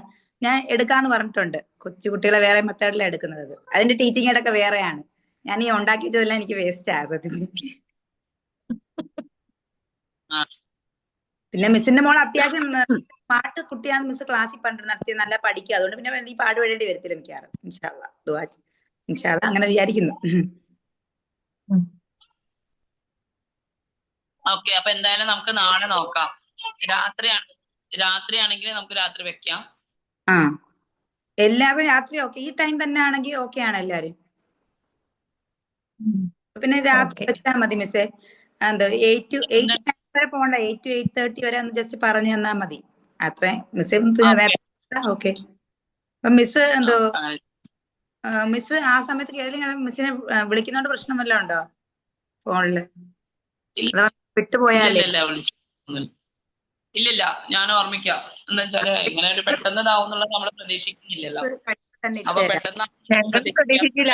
അന്ന് ഈ ടോപ്പിക് വന്നിട്ടുണ്ടെങ്കിൽ മിസ് ലെസൺ പ്ലാൻ പറഞ്ഞുതരാന്നൊക്കെ പറഞ്ഞാല് മിസ് പറഞ്ഞിരുന്നല്ലോ എന്നുള്ള പ്രതീക്ഷയിലേക്കാൾ നിന്ന് പെട്ടെന്നാണ് നിങ്ങൾ പിന്നെ മൺഡേ മുതൽ ഓൺലൈൻ ക്ലാസ് സ്റ്റാർട്ട് ചെയ്യാൻ തന്നത്. അങ്ങനെ പെട്ടെന്ന് അന്നാണ് മിസ് ചോദിക്കുന്നത് നിങ്ങൾക്ക് ലെസൺ പ്ലാൻ റെഡി ആക്കിയിട്ടില്ലേന്ന്. മുസ്തത്ത് മാം ചോദിച്ചപ്പോ മുസ്തത്ത് മാം എന്നെ ഞെട്ടി, ഞങ്ങൾക്ക് ലെസൺ പ്ലാൻ തന്നിട്ടില്ല എന്ന് പറഞ്ഞിട്ട് അന്ന് രാത്രി വിട്ടത്. 55 പേജ് കണ്ടപ്പോ എല്ലാരും ഇങ്ങനെ ഞെട്ടിത്തരിച്ച് നിൽക്കുക. എന്ത് എഴുതണം എങ്ങനെ എഴുതണം ഓർമ്മയില്ലാതെ. ഒരു ഐഡിയ ഇല്ലല്ലോ. നിങ്ങൾ എന്തെങ്കിലും എന്നോടൊന്ന് പറഞ്ഞോടായിരുന്നില്ലേ? ഞാൻ അറിഞ്ഞില്ലല്ലോ. മിസ് ഇതിപ്പോ ഈ ആഴ്ച ഡിക്ലെയർ തേഴ്സ്ഡേ മുതൽ സ്റ്റാർട്ട് ചെയ്തതാ. തേഴ്സ്ഡേ ആ കാര്യം പറഞ്ഞത് 3 ദിവസമായിട്ടല്ലേ ഉള്ളൂ. അത് ശരി, ഓക്കെ. അപ്പൊ എന്നിരുന്നാലും നിങ്ങൾ നന്നായിട്ട് ചെയ്യാം മാക്സിമം. ഞാൻ നാളെ അതിനുള്ള ഇതൊക്കെ പറഞ്ഞുതരാം. ലെസൺ പ്ലാനും എങ്ങനെയൊക്കെയാണ് ക്ലാസ്സിൽ ചെന്നാലുള്ള പെർഫോമൻസ് കാര്യങ്ങളൊക്കെ കുറച്ച് കാര്യങ്ങളൊക്കെ പറഞ്ഞുതരാം. അപ്പൊ നിങ്ങളെ കൊണ്ട് പറ്റുന്ന രീതിയിൽ ഓൺലൈൻ ആയാലും ഓഫ്ലൈൻ ആയാലും നിങ്ങൾക്ക് നിങ്ങളുടെ സ്കില്ല് വർദ്ധിപ്പിക്കണം. അല്ലെങ്കിൽ സ്കില്ല്, ഒരു ടീച്ചിങ് സ്കില്ല് എന്ന് പറയുന്ന ഒരു സ്കില്ല് തന്നെയാണ്. അത് ഉണ്ടാക്കാൻ വേണ്ടിയിട്ട് നിങ്ങൾക്ക് എന്തൊക്കെ ചെയ്യാൻ പറ്റുമോ അതൊക്കെ ചെയ്യാം. അപ്പൊ നമുക്ക് നമ്മുടെ ഓൺലൈൻ ആണ് എന്ന് വിചാരിച്ചിട്ട് നമ്മൾ ബാക്കോട്ടൊന്നും നിൽക്കണ്ട. ഓഫ്ലൈൻ ആയാലും ഓൺലൈൻ ആയാലും ഒരേപോലെ എടുത്തിട്ട് നമ്മളൊരു സ്കൂളിൽ എങ്ങനെ വർക്ക് ചെയ്യോ അതേപോലെ നിങ്ങൾ ചെയ്യാം. മറ്റത് എന്താണെന്ന് വെച്ച് കഴിഞ്ഞാൽ ഓൺലൈൻ ആകുമ്പോൾ നമുക്കൊരു ബാക്കോട്ട് പോകാനുള്ള ഒരു ടെൻഡൻസി ചിലപ്പോൾ ഉണ്ടാവാം, അല്ലാത്ത ചിലർക്ക് ഉണ്ടാവില്ല, എന്നാലും ബാക്കോട്ട് ഉണ്ടാവാം. അപ്പോ അതില്ലാതെ നമ്മളൊരു സ്കൂളിൽ എങ്ങനെ ഒരു സ്കൂളിൽ പോയി കഴിഞ്ഞാൽ എങ്ങനെ വർക്ക് ചെയ്യോ അതേപോലെ തന്നെ എന്ത് ചെയ്യാം. അപ്പൊ വലിയ പ്രശ്നങ്ങൾ ഉണ്ടാവില്ല. കാര്യങ്ങളൊക്കെ കൃത്യമായിട്ട് ചെയ്യാം. ലെസൺ പ്ലാൻ നിങ്ങൾ അതൊന്നും ഓർത്ത് പേടിക്കണ്ട, അതൊക്കെ അതിന്റെ വഴിക്ക് ഇങ്ങനെ നടക്കും. അതൊക്കെ നമ്മൾ ചെയ്യുന്ന പോലെ തന്നെ. ഞങ്ങളൊക്കെ ബി.എഡിന് പഠിക്കുമ്പോൾ ടീച്ചർമാര് പറഞ്ഞങ്ങോട്ട് പേടിപ്പിക്കും ഞങ്ങളെ. അതുണ്ട് ഇതുണ്ട് എഴുതണം, ക്ലാസ് ഉണ്ടാവും. ഫസ്റ്റ് മൈക്രോ ടീച്ചിങ് ഉണ്ടാവും. മൈക്രോ ടീച്ചിങ് എന്ന് പറഞ്ഞു കഴിഞ്ഞാൽ ഒരു 5 or 6 minutes നമ്മളെ കുഞ്ഞു ടോപ്പിക്കിനെ നമ്മുടെ ക്ലാസ്സിലെ സ്റ്റുഡൻസിനെ നമ്മുടെ കുട്ടികളായിട്ട് കണ്ടിട്ട് നമ്മൾ പഠിപ്പിക്കണം. അതാണ് മൈക്രോ ടീച്ചിങ്. അപ്പൊ ഈ മൈക്രോ ടീച്ചിങ് ഉണ്ടാവും, പിന്നെ എന്താണ് ഡെമോ ക്ലാസ് ഉണ്ടാവും, ഒബ്സർവേഷൻ ക്ലാസ് ഉണ്ടാവും, പിന്നെ ടീച്ചിങ് പ്രാക്ടീസിങ് ഉണ്ടാവും, പിന്നെ അത് കഴിഞ്ഞാല് വൈവേ ഉണ്ടാവും, അത് കഴിഞ്ഞാല് കമ്മീഷൻ ഉണ്ടാവും, പബ്ലിക് എക്സാം ഉണ്ടാവും. ഇതൊക്കെ കണ്ട പറഞ്ഞാൽ അപ്പോഴേക്കും ഇവിടെ ഈശ്വര ബി.എഡ് വേണ്ടില്ലേനി. ഞാനൊക്കെ വിചാരിച്ചു ഈശ്വര ഞാൻ ഈ ബി.എഡിന് വന്നത്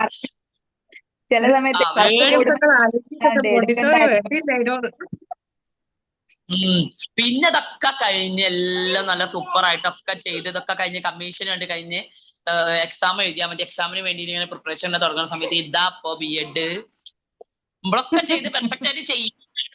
ഇതാ ഇത്രേ ഉള്ളൂ. നമ്മൾ വിചാരിക്കും സന്തോഷം കിട്ടാൻ അതുവരെ നമുക്ക് ഇതൊരു ആന കയറാ മലയായിട്ട് നമുക്ക് തോന്നുന്നത് ഒരു ഹിമാലയൻ ടാസ്ക് പോലെ തോന്നുമെങ്കിലും അത് കഴിഞ്ഞ് കഴിഞ്ഞാൽ അതിനെ ഓവർകം ചെയ്ത് കഴിഞ്ഞാൽ പിന്നെ അതവിടെ പ്രശ്നം വരൂല. അപ്പൊ നിങ്ങൾ അങ്ങനെ ഓർത്ത് ടെൻഷൻ ആവൊന്നും വേണ്ട, അതൊക്കെ അതിന്റെ വഴിക്ക് നടന്നോളൂ. നിങ്ങൾ ചെയ്യാനുള്ളത് നിങ്ങൾ കൃത്യമായിട്ട് ചെയ്യുക, കാര്യങ്ങൾ പെർഫെക്റ്റ് ആയിട്ട് ചെയ്യുക, ടീച്ചിങ് എയ്ഡ്സും കാര്യങ്ങളൊക്കെ സെറ്റ് ചെയ്ത് വെക്കുക, അങ്ങനെയുള്ള കാര്യങ്ങളൊക്കെ ചെയ്യുക. ഓരോ ലെസൺ പ്ലാൻ നമ്മൾ തയ്യാറാക്കുമ്പോഴും എന്ത് ചെയ്യുക, അതിനനുസരിച്ചുള്ള ടീച്ചിങ് എയ്ഡ്സ് സെറ്റ് ചെയ്യുക, അങ്ങനെയുള്ള കാര്യങ്ങളൊക്കെ ചെയ്യുക. ഓക്കെ, അതൊക്കെയാണ് നിങ്ങൾ ആദ്യം ശ്രദ്ധിക്കേണ്ട കാര്യങ്ങൾ. നമുക്ക് നാളെ പറയാം. നമുക്ക് ചാപ്റ്റർ കുറച്ചും കൂടി എടുക്കാം, എന്നിട്ട് നമുക്ക് നാളെ. അപ്പൊ 8 o'clock ആരും മറക്കല്ലേ. മിസ് ലിങ്ക് ഞാൻ ഇട്ടാ മതി. മിസ് ലിങ്ക് മിസ് ഇടുവോ ഗ്രൂപ്പില് കേറാനുള്ള? ഞാന് മാമിനോട് ചോദിക്കട്ടെ, ചെയ്താ മതി. ഞാനൊന്ന് ചോദിക്കട്ടെ. ഞാൻ ഈ ക്ലാസ്സേ പിന്നെ ഇതേപോലെ ഒരു ക്ലാസ് വേറൊരു ബാച്ചിലുണ്ട്, അപ്പൊ അവർക്കും വെക്കണം എന്ന് പറഞ്ഞിട്ടുണ്ടെങ്കിൽ ആ കുട്ടികളോട് വേണമെങ്കിൽ ജോയിൻ ചെയ്യാൻ പറഞ്ഞാൽ അവർക്കും കാര്യമാവുമല്ലോ. താഹറ മാമിനോടാണെങ്കിൽ എടുത്ത് പറയണം, ജസ്റ്റ് ഈ ടീച്ചിങ് മാനുവൽ പറയാനാണ്. കാരണം ഞങ്ങൾക്ക് ഓൾറെഡി 2 മീറ്റിംഗ് തന്നു ഇതിനെ കുറിച്ച് നല്ലത്. അപ്പം മാം ഞങ്ങൾ പിന്നെ ആവശ്യപ്പെടുമ്പോഴേ ഓൾറെഡി കൊടുത്തേ ചിലപ്പോ. അല്ല, ഞാൻ പറയാം അങ്ങനെ ജസ്റ്റ് ഒരു ഇൻട്രൊഡക്ഷൻ ക്ലാസ് പോലെ ഒരു ക്ലാസ് ഒരു മോട്ടിവേഷൻ ക്ലാസ് പോലെ കൊടുക്കാനാന്ന് പറഞ്ഞാൽ മതി. അങ്ങനെ പറയാം. വേണ്ടി ടീച്ചിങ് തുടങ്ങല്ലേ, അപ്പൊ കുട്ടികൾ ഇങ്ങനെ റിക്വസ്റ്റ് ചെയ്തിട്ടുണ്ട് ഒരു മോട്ടിവേഷൻ ക്ലാസ് പോലെ തരാൻ വേണ്ടിയിട്ട് പറഞ്ഞിട്ടുണ്ട്. അപ്പൊ ഞാൻ ജസ്റ്റ് ഒന്ന് കൊടുക്കാന്ന് വിചാരിച്ചിട്ടാണ്. അപ്പൊ നാളെ ലിങ്ക് അയക്കണം എന്ന് പറഞ്ഞിട്ട് ഞാൻ മെസ്സേജ് അയക്കാം കേട്ടോ. മാം തന്നോളൂ. ഓക്കെ, അപ്പൊ നമുക്ക് അടുത്ത topic. Thank you so much. Okay, നമ്മൾ പറഞ്ഞ കേട്ടില്ല.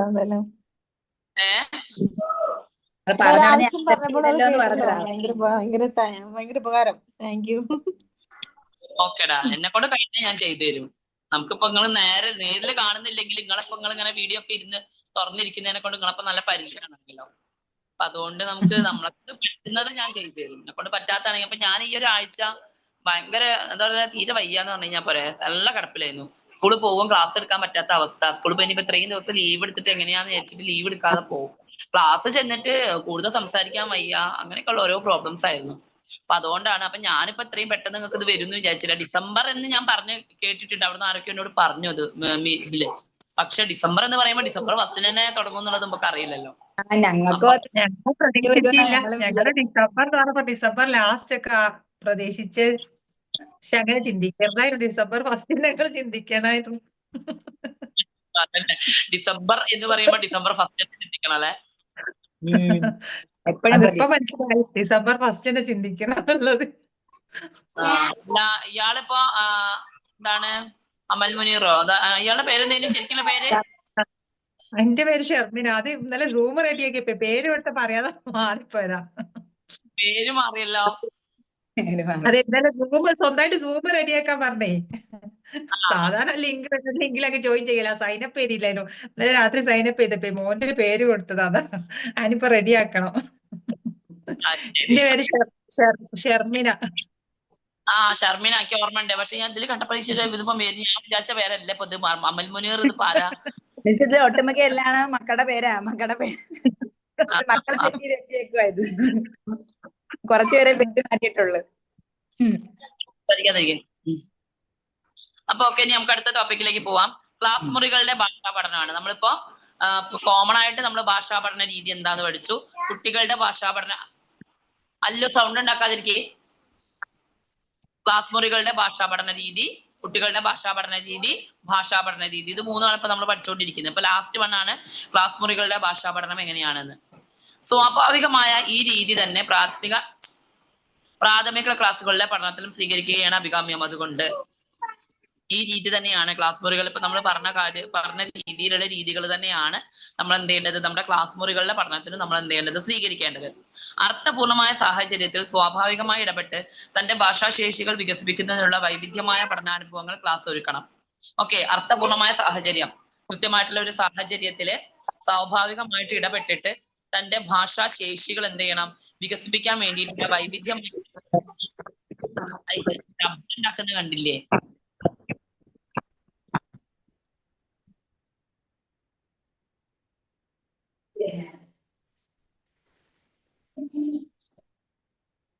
മിസ് പോയോ?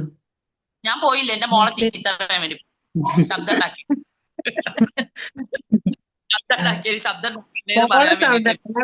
സ്പീക്കർ എന്തോ ഒരു കുറച്ച് സമയമായി തുടങ്ങിയിട്ട് സ്പീക്കർ എന്തോ ഒരു പ്രശ്നമുണ്ട്. മോൾ സൗണ്ട് ഒരു പ്രശ്നമല്ല, മിസ്സിന്റെ സ്റ്റാർട്ടിങ്ങിലേ ഉണ്ട് സ്പീക്കർ എന്തോ ഒരു പ്രശ്നം. സ്പീഡിൽ ഫാൻ ഇട്ടിട്ടുണ്ട്, അതാവും സംഭവം. ഇപ്പൊ മാറിയില്ലേ? ഇപ്പൊ റെഡി ചെയ്യാം. റിമോട്ടിൽ 6 ആക്കിച്ചിട്ടുണ്ട് ഫാന്. അപ്പൊ നോക്കാം.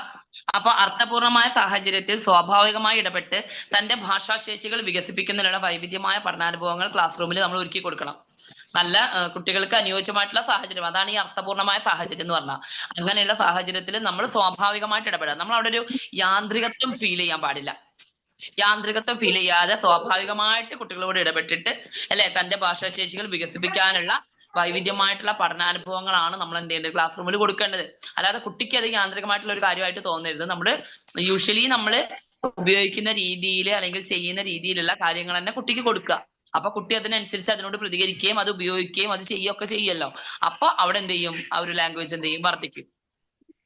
ഒഴുക്കോടെയും ആത്മവിശ്വാസത്തോടെയും സംഭാഷണങ്ങളിൽ ഏർപ്പെടാനും അർത്ഥം ഗ്രഹിച്ചു വായിക്കാനും ഫലപ്രദമായി എഴുതി പ്രകടിപ്പിക്കാനുമുള്ള ശേഷി വളർത്തുന്നതിന് ഊന്നൽ നൽകണം. കണ്ടോ, ഒഴുക്കോടെയും അല്ലെ, എന്താ പറയാ, ഒരു ഫ്ലുവന്റ് ആയിട്ട് അല്ല ഒരു എന്താ പറയാ ഫ്ലോ ആയിട്ട് നമ്മൾ പോകൂലേ, അങ്ങനെ ഒഴുക്കോട് കൂടി. അവിടെ ഒരു തെറ്റോ നിർത്തലോ അല്ലെങ്കിൽ എന്തെങ്കിലും പ്രശ്നങ്ങളോ അങ്ങനെയൊന്നുമില്ല. ആത്മവിശ്വാസത്തോടെ നമ്മൾ വായിക്കുമ്പോൾ തന്നെ ചില കുട്ടികൾ വായിക്കുന്നുണ്ടില്ലേ, 10ാം ക്ലാസ് പഠിക്കുന്ന കുട്ടീനോട് പോലും മലയാളം ഇംഗ്ലീഷ് ഒക്കെ വായിക്കാൻ പറഞ്ഞാൽ അവർക്ക് ഒരു തപ്പിപ്പഴയ ആത്മവിശ്വാസമില്ല, കോൺഫിഡന്റ് ഇല്ല അവിടെ അല്ലെ.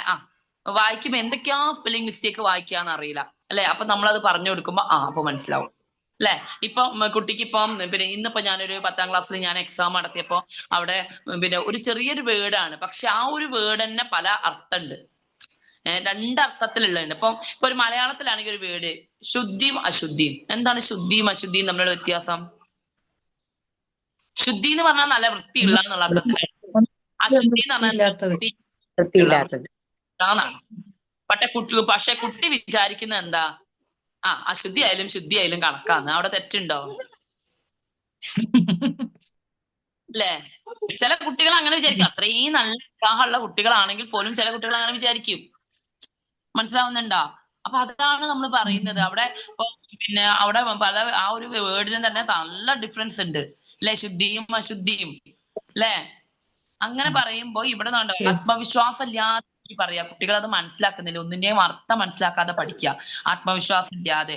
അപ്പൊ അതൊന്നുമില്ലാതെ നല്ല ഒഴുക്കോട് കൂടി ആത്മവിശ്വാസത്തോടു കൂടി നന്നായിട്ട് സംഭാഷണങ്ങളിൽ ഏർപ്പെടാനും കമ്മ്യൂണിക്കേഷനിൽ ഏർപ്പെടാനും അതിനെ അർത്ഥം ഗ്രഹിക്കുക എന്ന് പറഞ്ഞു കഴിഞ്ഞാൽ മനസ്സിലാക്കി അത് വായിക്കാനും. ഒരു സെന്റൻസ് വായിച്ചു കഴിഞ്ഞാൽ ആ സെന്റൻസ് വായിച്ചാൽ അത് ഇംഗ്ലീഷ് ആയിക്കോട്ടെ, മലയാളം ആയിക്കോട്ടെ, ഹിന്ദി ആയിക്കോട്ടെ, ഏത് ലാംഗ്വേജ് ആയിക്കോട്ടെ, അത് വായിച്ച് അതിന്റെ അർത്ഥം മനസ്സിലാക്കാനുള്ള ശേഷി.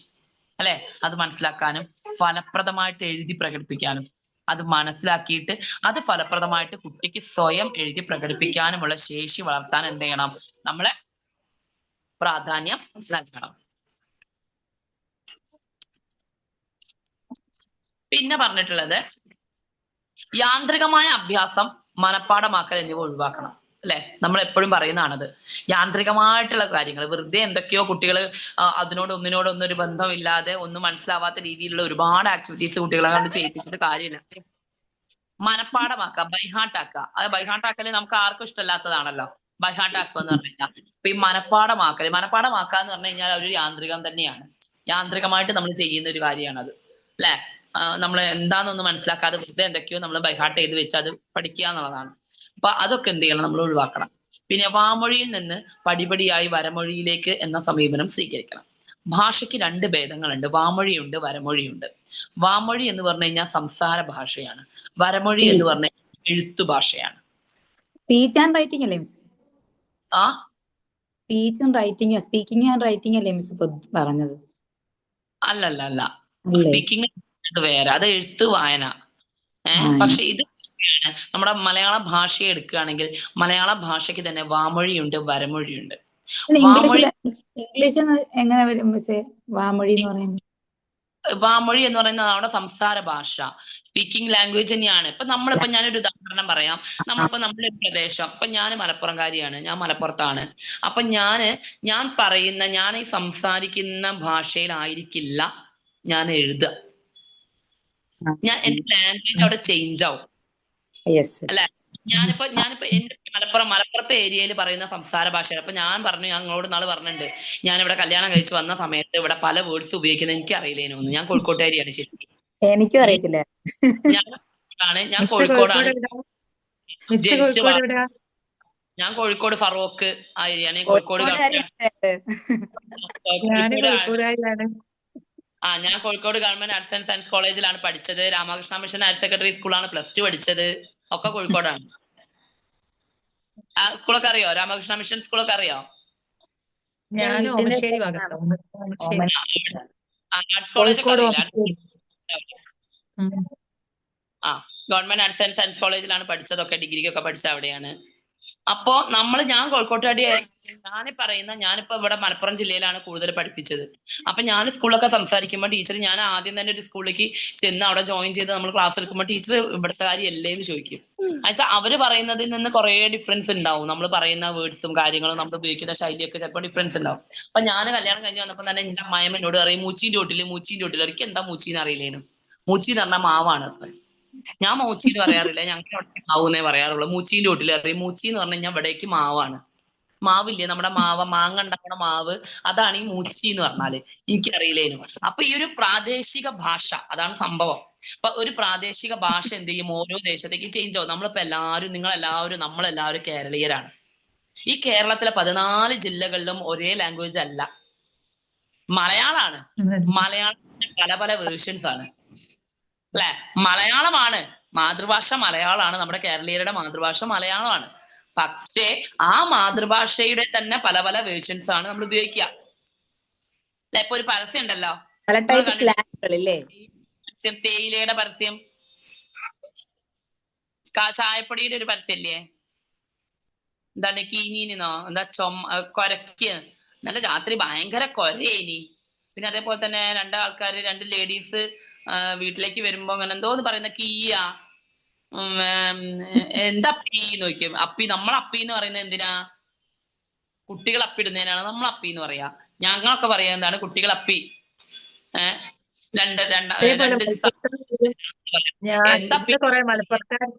ഇവിടെ കുറെ മലപ്പുറത്തുകാരുണ്ട്. എന്നിട്ട് ഇവര് പറയും, നമ്മളൊക്കെ പറയില്ല ആദ്യമായിട്ട് കേൾക്കാന്ന്. ഇവര് പറയും നടാട കേൾക്കുക. ഞാൻ ചോദിച്ചു നടാട, ഈ നടാട എന്താ പറയുന്നത്?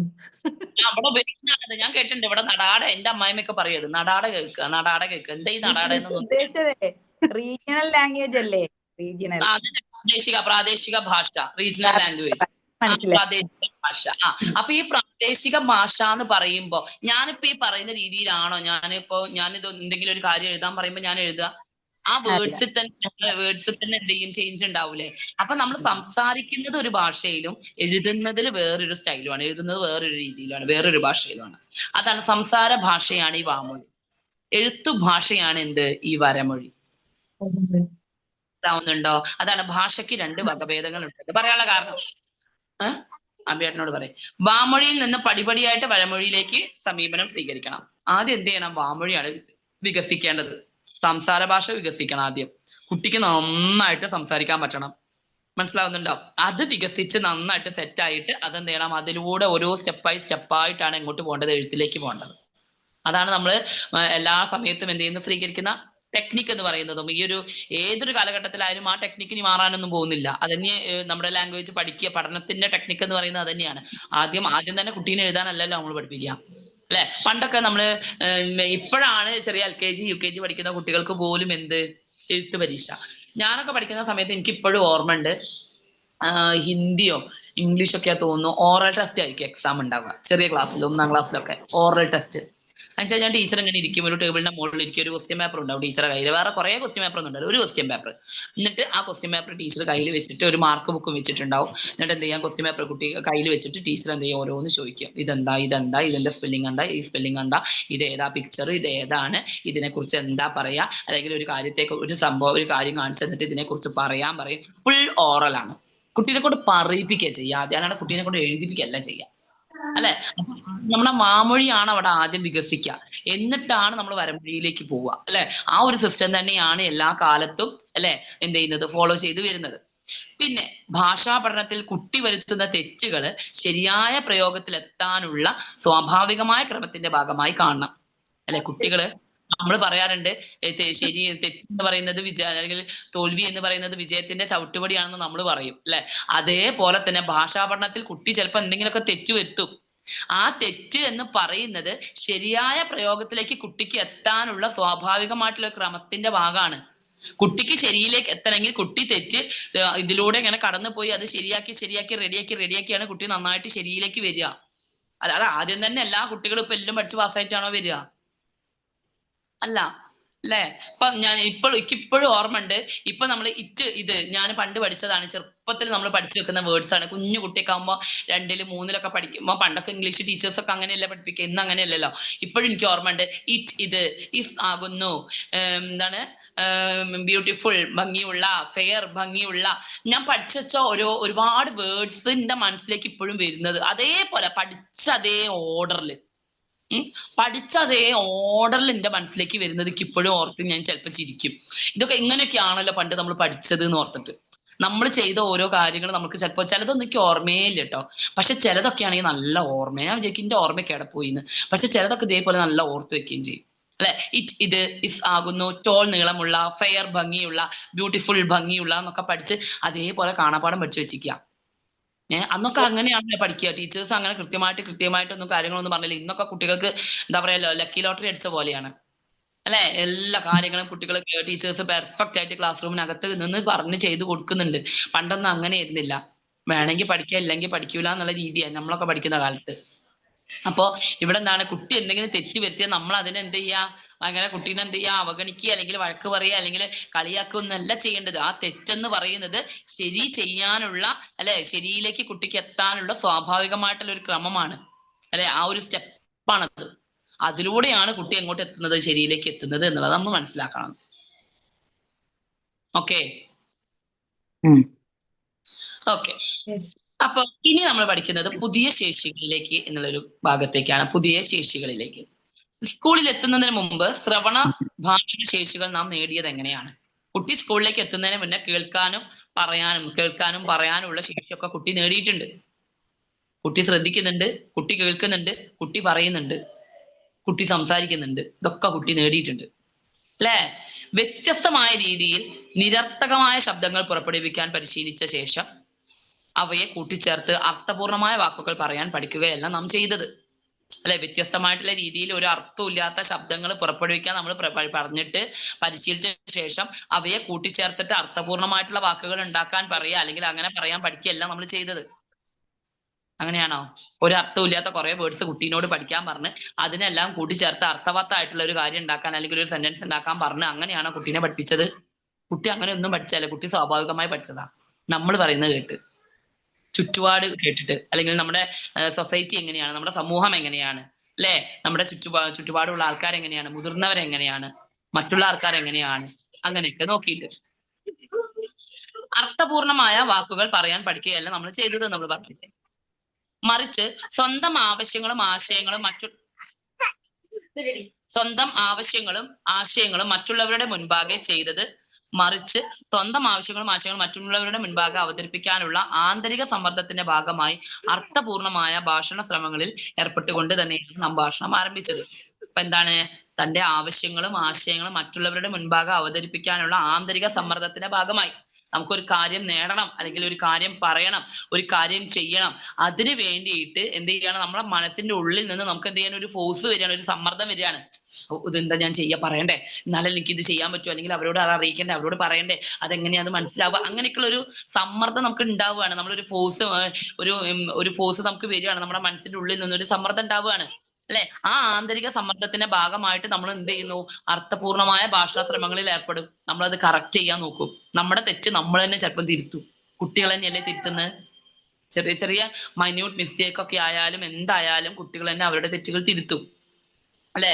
അങ്ങനെയാണ് കുട്ടി എന്ത് ചെയ്തത്? ഭാഷണം ആരംഭിച്ചത്. കുട്ടി സ്വയം തെറ്റ് തിരുത്തിക്കൊണ്ടാണ് ഭാഷണം ആരംഭിച്ചത്, അല്ലെ? വായനയിലും എഴുത്തിലും സ്വീകരിക്കുന്ന സമീപനവും ഇതിൽ നിന്ന് വ്യത്യസ്തമാവരുത്. ഈ സംസാരിക്കാൻ ഭാഷണം, അല്ലെ, ഈ ഭാഷണത്തിന് കുട്ടി സ്വീകരിച്ച ഈ ടെക്നിക്ക് തന്നെയാണ്, ഈ ഒരു സാധനം തന്നെയാണ് എവിടെയും ഉപയോഗിക്കേണ്ടത്? വായിക്കാം. ഭാഷണവും വായനയും തമ്മിൽ വ്യത്യാസമുണ്ട്. സംസാരവും വായന എന്ന് പറഞ്ഞാൽ വായിക്കുകയാണ്, ഭാഷ എന്ന് പറഞ്ഞാൽ സംസാരിക്കുകയാണ്. അത് തന്നെയാണ് നമ്മൾ എവിടെയും യൂസ് ചെയ്യേണ്ടത്? വായനയിലും എഴുത്തിലും, അല്ലെ? ആദ്യം തെറ്റുകളൊക്കെ വരും. ആ തെറ്റുകളൊക്കെ തിരുത്തി, അല്ലെ, ശരിയായ പ്രയോഗത്തിലേക്ക് ശരിയായ രീതിയിലേക്ക് എത്താനാണ് കുട്ടി എന്ത് ചെയ്യുന്നത്? അവിടെ പരിശ്രമിക്കുന്നത്, പരിശീലിക്കുന്നത്. ക്ലിയർ ആണോ?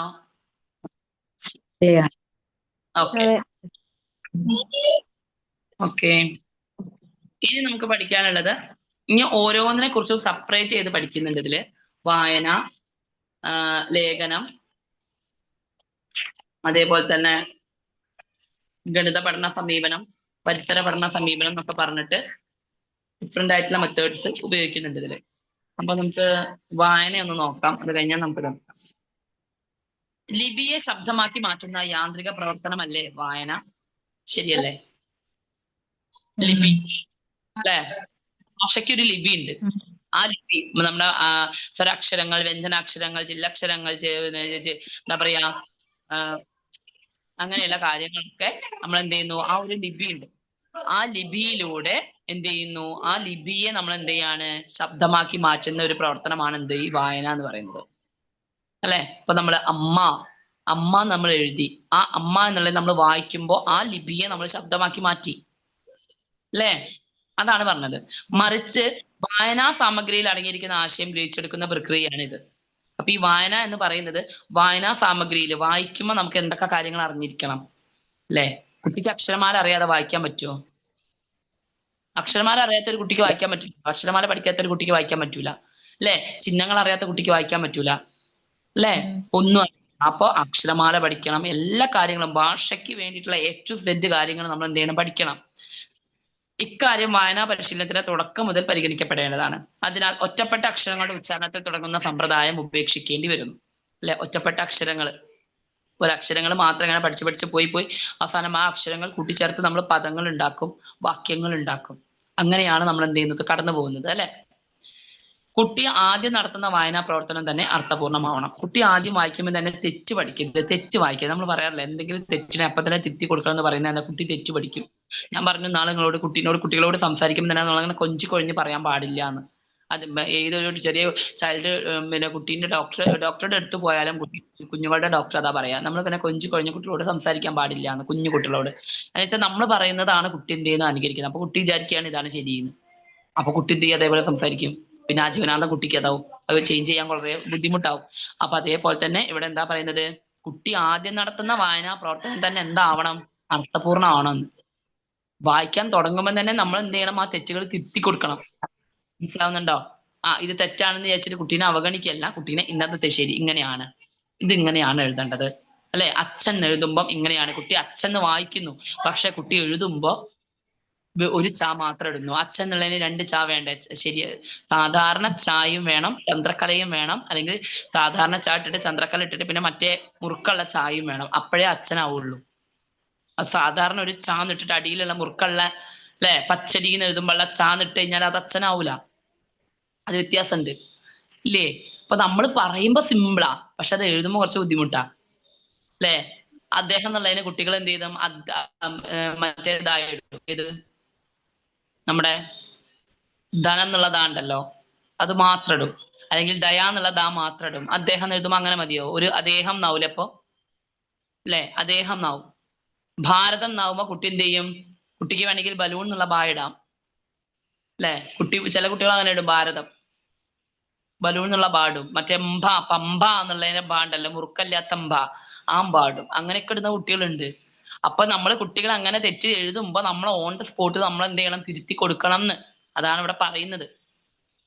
ആദ്യം നടത്തുന്ന വായനാ പ്രവർത്തനം, അത് വായിക്കുമ്പോൾ തെറ്റ് വരുത്തുമ്പോ പോലും, എഴുതുമ്പോൾ തെറ്റ് വരുത്തുകയാണെങ്കിൽ പോലും അല്ലെ, വായിക്കുമ്പോൾ കുട്ടി വായിക്കുമ്പോൾ ചിലപ്പോൾ തെറ്റുണ്ടാവും. കേരളം എന്നുള്ളതിന് കോരളം എന്ന് വായിക്കും അല്ലെ, പോയി എന്നുള്ളതിന് പേയിന്ന് വായിക്കും, മഴ എന്നുള്ളതിന് മയാന്ന് വായിക്കും അല്ലെ, പുഴ എന്നുള്ളതിന് പുയാന്ന് വായിക്കും. ഇങ്ങനെയൊക്കെ വായിക്കും. അപ്പൊ ഇതിങ്ങനെയല്ല അല്ലേ. ഇപ്പൊ ചില കുട്ടികൾ പറയും എന്താണ് എനക്ക് എനക്ക് എനക്ക് എനക്ക്. പിന്നെ അതേപോലെ തന്നെ നിന്നു, നാന്ന് പറയാൻ അറിയില്ല ചില കുട്ടികൾക്ക്. നാ മലയാളത്തിലെ നാ എന്നുള്ള അക്ഷരം ഉണ്ടല്ലോ, അത് നമ്മൾ പറയുമ്പോ നാന്ന് തന്നെയാ പറയാ. പനാന്ന് പറയുമ്പോഴേ പനാന്ന് പറയില്ല, അത് പനാന്ന് പറയില്ല നമ്മള്. തിരിഞ്ഞു പോകത്തില്ലേ മഞ്ഞ ഞാൻ പിരിഞ്ഞു പോകും അല്ലെ. അപ്പൊ ഈ ചില കുട്ടികൾ പറഞ്ഞിട്ടുണ്ട് എന്താണ് ഭാരതത്തിന് ഭാരതം എന്നൊക്കെ, ഭാരതം എന്ന് പറയുന്നതിന് ഭാരതം കൂടുതൽ എക്സ്ട്രാ. അതന്നെ. അങ്ങനെയുള്ളതൊക്കെ നമ്മൾ തെറ്റ് വരുത്തുമ്പോൾ നമ്മൾ എന്ത് ചെയ്യണം? അപ്പൊ തന്നെ തിരുത്തി കൊടുക്കണം. കുട്ടികൾ വായിക്കുമ്പോൾ എന്തെങ്കിലും തെറ്റുണ്ടെങ്കിൽ അപ്പൊ തന്നെ തിരുത്തി കൊടുക്കുക അല്ലെ. അപ്പൊ ഞാൻ എന്നുള്ളതിന് നാ വായിക്കുക അല്ലെ. അപ്പൊ അങ്ങനെയുള്ളതിനൊക്കെ മാറ്റം വരുത്തുക. അതൊക്കെ നമ്മൾ എന്ത് ചെയ്യണം? ഓൺ ദ സ്പോട്ടിൽ തിരുത്തണം എന്നാണ് പറയുന്നത്. പിന്നെ വിവിധ രീതിയിൽ നിറങ്ങള്, രൂപങ്ങള്, ചിത്രങ്ങള്, ചിഹ്നങ്ങള് രേഖപ്പെടുത്തിയിട്ടുള്ള ആശയങ്ങളെ ഉൾക്കൊള്ളലാണ് വായനാ പരിശീലനത്തിന്റെ ആദ്യഘട്ടം. ആദ്യം നമ്മൾ എന്താ ചെയ്യേണ്ടത്? വിവിധ രീതിയിൽ പല രീതികൾ നമുക്ക് ഉപയോഗിക്കാം. ഈ വായനാ പരിശീലനത്തിന് വേണ്ടിയിട്ട് എന്തൊക്കെ ഉപയോഗിക്കാം? നിറങ്ങൾ ഉപയോഗിക്കാം, വ്യത്യസ്ത കളേഴ്സ് നമുക്ക് കുട്ടികൾക്ക് കൊടുക്കാം. അതേപോലെ തന്നെ രൂപങ്ങൾ അല്ലെ, അതേപോലെ തന്നെ ചിത്രങ്ങള്, ചിഹ്നങ്ങള്, ഇതൊക്കെ രേഖപ്പെടുത്തിയിട്ടുള്ള ആശയങ്ങൾ അല്ലെ. അതൊക്കെ ചിത്രങ്ങൾ കൊടുത്തിട്ട് അതിന്റെ അടിയിൽ അത് രേഖപ്പെടുത്തി വെച്ചിട്ടുള്ള ആശയങ്ങൾ ഉണ്ടാവില്ലേ, വേർഡ്സ് ഉണ്ടാവില്ല. അതൊക്കെ എന്ത് ചെയ്യാം? നമുക്ക് എന്ത് ചെയ്യാം? ഈ വായനാ പരിശീലനത്തിന് ആദ്യ ഘട്ടങ്ങൾ നമുക്ക് ഉപയോഗിക്കാം. അങ്ങനെ തന്നെയല്ലേ നമ്മുടെ ടെക്സ്റ്റ് ബുക്കിൽ ഉണ്ടാവുക? കുഞ്ഞു മക്കളുടെ ടെക്സ്റ്റ് ബുക്കിൽ അങ്ങനെ തന്നെയല്ലേ ഉള്ളത്? പിക്ചേഴ്സ് കൊടുത്തിട്ട് അതിന്റെ താഴെ തന്നെയല്ലേ ഇങ്ങനെ കൊടുക്കുന്നത്, അതിന്റെ വിശദീകരണം കൊടുക്കുന്നത് അല്ലേ. ഇപ്പൊ പണ്ടത്തെ കുട്ടികൾക്ക് ശശം എന്ന് പറഞ്ഞു കഴിഞ്ഞാൽ എന്താന്ന് അറിയില്ല. ശശം നിങ്ങൾക്ക് അറിയോ എന്താണ് ശശം എന്ന് പറഞ്ഞു കഴിഞ്ഞാല്? കുട്ടികൾക്ക് അറിയില്ല, ഇപ്പത്തെ കുട്ടികൾക്ക് പോലും അറിയില്ല എന്താണ് ശശം അല്ലേ. കമലം എന്താന്ന് അറിയില്ല അല്ലേ. അങ്ങനെയുള്ള പല വേർഡുകളും കുട്ടികൾക്ക് അറിയില്ല. ഋഷി എന്ന് ചില കുട്ടികൾക്ക് ഹൃ എന്ന് എഴുതാൻ അറിയില്ല. നമുക്ക് ചെറുപ്പത്തിൽ നമ്മൾ എഴുതുമ്പോൾ കുറച്ച് ബുദ്ധിമുട്ടുള്ള ഒരു വേർഡായിരുന്നല്ലേ ഈ ഹൃ എന്ന് പറഞ്ഞ അക്ഷരം എന്ന് പറഞ്ഞാൽ. ഹൃ എന്ന് പറഞ്ഞ അക്ഷരം കുറച്ച് ബുദ്ധിമുട്ടല്ലേ ഹൃ എന്ന് എഴുതാന്? ഇങ്ങനെ വളച്ചിട്ട് എഴുതാൻ കുറച്ച് ബുദ്ധിമുട്ടല്ലേ അല്ലേ. അങ്ങനെയുള്ള പദങ്ങൾ, ഏത് പദം ആയിക്കോട്ടെ അല്ലെ, സിമ്പിൾ ആയിക്കോട്ടെ ടഫ് ആയിക്കോട്ടെ, ഏത് പദം ആയിക്കോട്ടെ, കുട്ടി തെറ്റിച്ച് പറയുകയാണെങ്കിൽ, വായിക്കുമ്പോൾ തെറ്റിച്ച് പറയുകയാണെങ്കിൽ നമ്മൾ എന്ത് ചെയ്യണം? അത് തിരുത്തി കൊടുക്കണം എന്നാണ് പറയുന്നത്. അതിന് വേണ്ടിയിട്ട് നമുക്ക് പല മെത്തേഡ്സ് ഉപയോഗിക്കാം. അതാണ് നമ്മൾ പറഞ്ഞത്. നിറങ്ങളാവാം, രൂപങ്ങളാവാം, ചിത്രങ്ങളാവാം, ചിഹ്നങ്ങളാവാം. ഇതൊക്കെ ഉപയോഗിച്ചിട്ട് എന്ത് ചെയ്യാം? നമുക്ക് വായന പരിശീലിപ്പിക്കാം. പ്രാക് വായനയിൽപ്പെട്ട ചിത്രവായനയ്ക്ക് ശേഷം ലിഖിത പഠനത്തിലേക്ക് കടക്കാം. എന്താണ് ഈ പ്രാക് വായന? പ്രാക് വായന എന്ന് പറയുമ്പം ആദ്യ വായന അല്ലെ, ആദ്യത്തെ വായന, അല്ലെങ്കിൽ ആദ്യം തന്നെ ചെയ്യുന്നതാണ് ഈ പ്രാക് വായന. പ്രാക് വായനയിൽപ്പെട്ട ചിത്രവായന, ചിത്രം വായിക്കുക, ഒരു ചിത്രം കൊടുത്തിട്ട് അതിനെ വായിക്കാൻ പറയാം, അതിനെ കുറിച്ച് പറയാൻ പറയാം അല്ലെ. ഈ പ്രാക് വായനയ്ക്ക് ശേഷം നമുക്ക് എന്ത് ചെയ്യാം? ലിഖിത പഠനത്തിലേക്ക് കടക്കാം, എഴുത്ത് പഠനത്തിലേക്ക് നമുക്ക് കടക്കാം. ചിത്രവായനയുടെ മാതൃക എന്ന നിലയിലാണ് കഥ പറയാം എന്ന ക്ലാസ്സിൽ അവതരിപ്പിക്കുന്നത് അല്ലെ. ചിത്രവായനയുടെ മാതൃക എന്ന നിലയിലാണ് നമ്മൾ എന്താ പറയാ? കഥ പറയാം എന്ന ക്ലാസ്സിൽ നമ്മൾ എന്ത് ചെയ്യുന്നത്, അവതരിപ്പിക്കുന്നത്. ഓക്കെ, ഒരു ചിത്രം വായിക്കുക. അപ്പൊ നമ്മളെ കുഞ്ഞു കുട്ടികളുടെ പുസ്തകത്തിലോ അല്ലെങ്കിൽ ഇപ്പൊ നമ്മുടെ ബാലരമ, ബാലഭൂമി, കളിക്കുടിക്കൊക്കെ നിങ്ങൾ കണ്ടില്ലേ, ചിത്രം കൊടുത്തിട്ട് അതിന്റെ താഴെയാണ് അതിന്റെ ആശയം കൊടുക്കുക. കണ്ടില്ലേ, നല്ല രസകരമായിട്ടുള്ള നല്ല പിക്ചേഴ്സ് ഒക്കെ അങ്ങനെ കൊടുത്ത് അല്ലെ, അത് തന്നെ നമുക്ക് ഏകദേശം ഇങ്ങനെ കഥ ഇതായിരിക്കും എന്ന് ഊഹിക്കാൻ പറ്റുന്ന രീതിയിൽ കൊടുത്തിട്ട് അതിന്റെ താഴെയാണ് അതിന്റെ എക്സ്പ്ലനേഷൻ കൊടുക്കുക അല്ലെ. അപ്പൊ അതാണ് ഇവിടെ പറയുന്നത്. പിന്നെ തുടർന്നുള്ള ഓരോ പഠനത്തിലും ചിത്രവായനയ്ക്കുള്ള സാധ്യതയുണ്ട്. ഇതിനു പുറമെ ധാരാളം ചിത്രവായനാ സന്ദർഭങ്ങൾ ടീച്ചർ ഒരുക്കേണ്ടതാണ്. ചിത്രം കൊടുത്തിട്ട് അത് വായിക്കാൻ പറയാം അല്ലെ. ഇപ്പൊ നമ്മളൊക്കെ അടിക്കുറിപ്പൊക്കെ തയ്യാറാക്കും, ഒരു ചിത്രം കൊടുത്തിട്ട് അതിന്റെ താഴെ സൗണ്ട് കുറഞ്ഞ പോലെ തോന്നി. സൗണ്ട് കുറഞ്ഞോ? കേൾക്കുന്നില്ല? കേൾക്കുന്നുണ്ട്, പക്ഷെ മുമ്പ് നല്ല കേട്ടോണ്ടിരുന്നു. എനിക്ക് മാത്രമാണ് എനിക്ക് ചോദിച്ചതിന് തെറ്റ്. സൗണ്ട് ഉണ്ട് മിസ്സേ, കുഴപ്പമൊന്നുമില്ല, കേൾക്കുന്നുണ്ട്. എന്റെ നെറ്റ് കണക്ഷന്റെ വിഷയമായിരിക്കും, സൗണ്ട് കുറഞ്ഞ പോലെ തോന്നി. ഓക്കെ. ഞാൻ വിചാരിച്ചു എന്റെ സൗണ്ടിന്റെ പ്രശ്നം, ഫോണിന്റെ കുഴപ്പമില്ല. ഞാൻ പറഞ്ഞ എനിക്ക് നല്ല സൗണ്ടിന് പ്രോബ്ലം. എന്റെ സൗണ്ടിന് ചേഞ്ച് ആയത് നിങ്ങൾക്ക് തോന്നുന്നുണ്ടോ? ചെറുതായിട്ട് ഒരു അടപ്പുണ്ട്. ആണ് കൊറേ അങ്ങോട്ട് പറയുമ്പോ ഇന്നൊക്കെ സ്കൂള് വൈകുന്നേരം ആയപ്പോഴേക്ക് മൊത്തം പോയി, ഒരു ആവശ്യം മാത്രമായി. ടീച്ചർമാരുടെ ഏറ്റവും വലിയ ഇതാ തൊണ്ട പിന്നെ ഞാൻ ചുക്ക് കാപ്പിയൊക്കെ കുടിച്ച് ചൂടുള്ളതൊക്കെ കുടിച്ചപ്പോഴാണ് ഇപ്പൊ ഒന്ന് കുറച്ച് തുറന്നത്. കണ്ടിന്യൂസ് കുട്ടികളുടെ ക്ലാസ് ഉണ്ടെങ്കിൽ നമ്മുടെ തൊണ്ട അടയ്ക്കും അല്ലേ, കൊച്ചു കുട്ടികളുടെ ഒക്കെ. ഡെയിലി ക്ലാസ് എടുക്കുന്ന ഇപ്പൊ 4 ദിവസമായിട്ട് ഇല്ല, എന്നിട്ട് അവരെങ്ങനെ മെസ്സേജ് അയക്കുക, ഇത്രേ ക്ലാസ് ഇല്ലേന്ന് ചോദിച്ചു. എനിക്ക് എടുക്കാൻ പറ്റണ്ടേ. പിന്നെ ഇപ്പൊ ഞാൻ നിങ്ങൾക്ക് ആഴ്ചയിൽ പിന്നെ ഞാൻ ക്യാൻസൽ ചെയ്യാതിരുന്ന ഇപ്പൊ സാറ് നമ്മളെ വിശ്വസിച്ച് ക്ലാസ് എടുക്കാൻ പറയുമ്പോ നമ്മളത് ക്ലിയർ ആയിട്ട് ചെയ്യണ്ടേന്ന് വിചാരിച്ചിട്ട് ഞാൻ പിന്നെ വേണ്ടാന്ന് പറഞ്ഞില്ല. നമുക്ക് ആഴ്ചയിൽ ഒരു ടൈം ടേബിൾ ഇടുന്നതല്ലേ, ഒരു ബുദ്ധിമുട്ടുമില്ല പിന്നെ അതിന് ആളെ കണ്ടെത്താൻ വേണ്ടി. അപ്പൊ നോക്കുക. അപ്പൊ ഇതിന് പുറമെ ധാരാളം ചിത്രരചനാ സന്ദർഭങ്ങൾ നമ്മൾ എന്ത് ചെയ്യണം, കുട്ടികൾക്ക് ഒരുക്കി കൊടുക്കണം. ഒരുപാട് പിക്ചേഴ്സ് ഒക്കെ കൊടുത്ത് കുട്ടികളെ കൊണ്ട് അതിനെ കുറിച്ച് പറയിപ്പിക്കുക, ചിത്രം വായിപ്പിക്കുക. അതാണ് ചിത്രവായന. ഒരു ചിത്രം കൊടുത്തിട്ട് ഒരു പിക്ചർ കൊടുത്തിട്ട് അതിനെ കൊണ്ട് കുട്ടീനെ കൊണ്ട് പറയിപ്പിക്കുക. ഇതിലെന്തൊക്കെ ഉണ്ട്, എന്തൊക്കെ കാര്യങ്ങളാണുള്ളത്, എന്തൊക്കെയാണ് നിനക്ക് മനസ്സിലായത്, എന്തൊക്കെയാണ് ഇതിൽ സ്പെസിഫൈ ചെയ്ത് പറയുന്നത്, എന്താണ് ഇതിന്റെ പ്രത്യേകത, എന്തിനെ കുറിച്ചാ പറയുന്നത് അല്ലെ, അങ്ങനെയുള്ള കാര്യങ്ങളൊക്കെ നമ്മൾ എന്ത് ചെയ്യാം, ചെയ്യിപ്പിക്കാം. പിന്നെ കുട്ടിക്ക് വായിക്കാനുള്ള താല്പര്യം വളർത്തുന്ന സാമഗ്രികൾ തന്നെ നൽകണം അല്ലെ. കുട്ടിക്ക് എന്തെങ്കിലുമൊക്കെ പിക്ചേഴ്സ് കൊണ്ട് കൊടുത്തിട്ടൊന്നും കാര്യമില്ല, കുട്ടികൾക്ക് ഇൻട്രസ്റ്റിംഗ് ആയിട്ടുള്ള കാര്യങ്ങൾ. അപ്പൊ ഞാൻ പറഞ്ഞ ബാലരമ, ബാലഭൂമി, കളിക്കുടിക്കലൊക്കെ അങ്ങനെയുള്ള കാര്യങ്ങളൊക്കെ ഉണ്ടാവും അല്ലെ. അപ്പൊ അതാവുമ്പോ കുട്ടികൾക്ക് വായിക്കാൻ ഭയങ്കര ഇൻട്രസ്റ്റ് കണ്ടില്ല അതൊക്കെ എടുത്ത് വെച്ച് വായിക്കണത്. അവ ഏറ്റവും പ്രിയങ്കരമായ കാര്യങ്ങൾ അടങ്ങിയതാവണം അല്ലെ. അവർക്ക് നല്ല ഇൻട്രസ്റ്റ് ആയിരിക്കണം, അവർക്ക് ഏറ്റവും ഇഷ്ടപ്പെട്ടതായിരിക്കണം. സ്വന്തം പേര്, കൂട്ടുകാരുടെയും വീട്ടുകാരുടെയും പേരുകൾ, ഇഷ്ടമുള്ള വസ്തുക്കളെ സൂചിപ്പിക്കുന്ന പദങ്ങള്, പരിചിത വസ്തുനാമങ്ങൾ എന്നിവയൊക്കെ ഇതിനായി നൽകാം. ഈ ചിത്രവായന കഴിഞ്ഞിട്ട് കുട്ടി എന്ത് ചെയ്യാണ്, എഴുതാൻ പഠിക്കുകയാണ്, വായിക്കാൻ പഠിക്കുകയാണ്. അപ്പൊ എഴുതാൻ പഠിക്കുമ്പോൾ ആദ്യം തന്നെ വലിയ വലിയ വേർഡ്സ് കണ്ട് കൊടുത്തു കഴിഞ്ഞാൽ കുട്ടി പേടിച്ചോടും അല്ലെ. ആദ്യം തന്നെ കുട്ടിക്ക് സ്വന്തം പേര് എഴുതാൻ പഠിപ്പിക്കുക. നമ്മൾ അങ്ങനെയല്ല ചെയ്യുക. കുട്ടിക്ക് സ്വന്തം പേര് എഴുതാൻ അടിച്ചാല് പഠിച്ചാൽ ഭയങ്കര ഇൻട്രസ്റ്റ് ആവും അല്ലെ. സ്വന്തം പേര് എഴുതാൻ പഠിക്കും, പിന്നെ അച്ഛൻ എഴുതാൻ പഠിക്കും, പിന്നെ അമ്മ എന്ന് എഴുതാൻ പഠിക്കും. ഇതൊക്കെയാണ് ആദ്യം കുട്ടികൾ പഠിക്കുക അല്ലെ. സ്വന്തം പേര്, കൂട്ടുകാരുടെയും അച്ഛന്റെയും അമ്മയുടെയും വീട്ടുകാരുടെയും പേരുകൾ, ഇഷ്ടമുള്ള കളിപ്പാട്ടത്തിന്റെയോ അല്ലെങ്കിൽ ഇഷ്ടമുള്ള പൂക്കളുടെയോ പേര്, ഇതൊക്കെ സൂചിപ്പിക്കുന്ന പദങ്ങളാണെങ്കിൽ കുട്ടിക്ക് അത് എഴുതാനും പഠിക്കാനും ഭയങ്കര ഇൻട്രസ്റ്റ് ആവും അല്ലെ. അതൊക്കെയാണ് നമ്മൾ ആദ്യം കുട്ടിക്ക് കൊടുക്കേണ്ടത്. പരിചിത വസ്തുനാമങ്ങൾ, കുട്ടിക്ക് അറിയുന്ന വസ്തുക്കളുടെ പേരുകള് അല്ലെ, ഇതൊക്കെയാണ് നമ്മൾ എന്ത് ചെയ്യണത്, ആദ്യം കുട്ടികൾക്ക് കൊടുക്കേണ്ടത്. ഇതിനെ കുറിച്ച് ഒരു ധാരണ ആദ്യം തന്നെ ടീച്ചർക്ക് വേണം. എന്തൊക്കെ നമ്മൾ കുട്ടികൾക്ക് കൊടുക്കും അതിനെ കുറിച്ചുള്ള ഒരു ധാരണ നമ്മൾക്ക് എന്ത് ചെയ്യണം, ആദ്യം തന്നെ വേണം.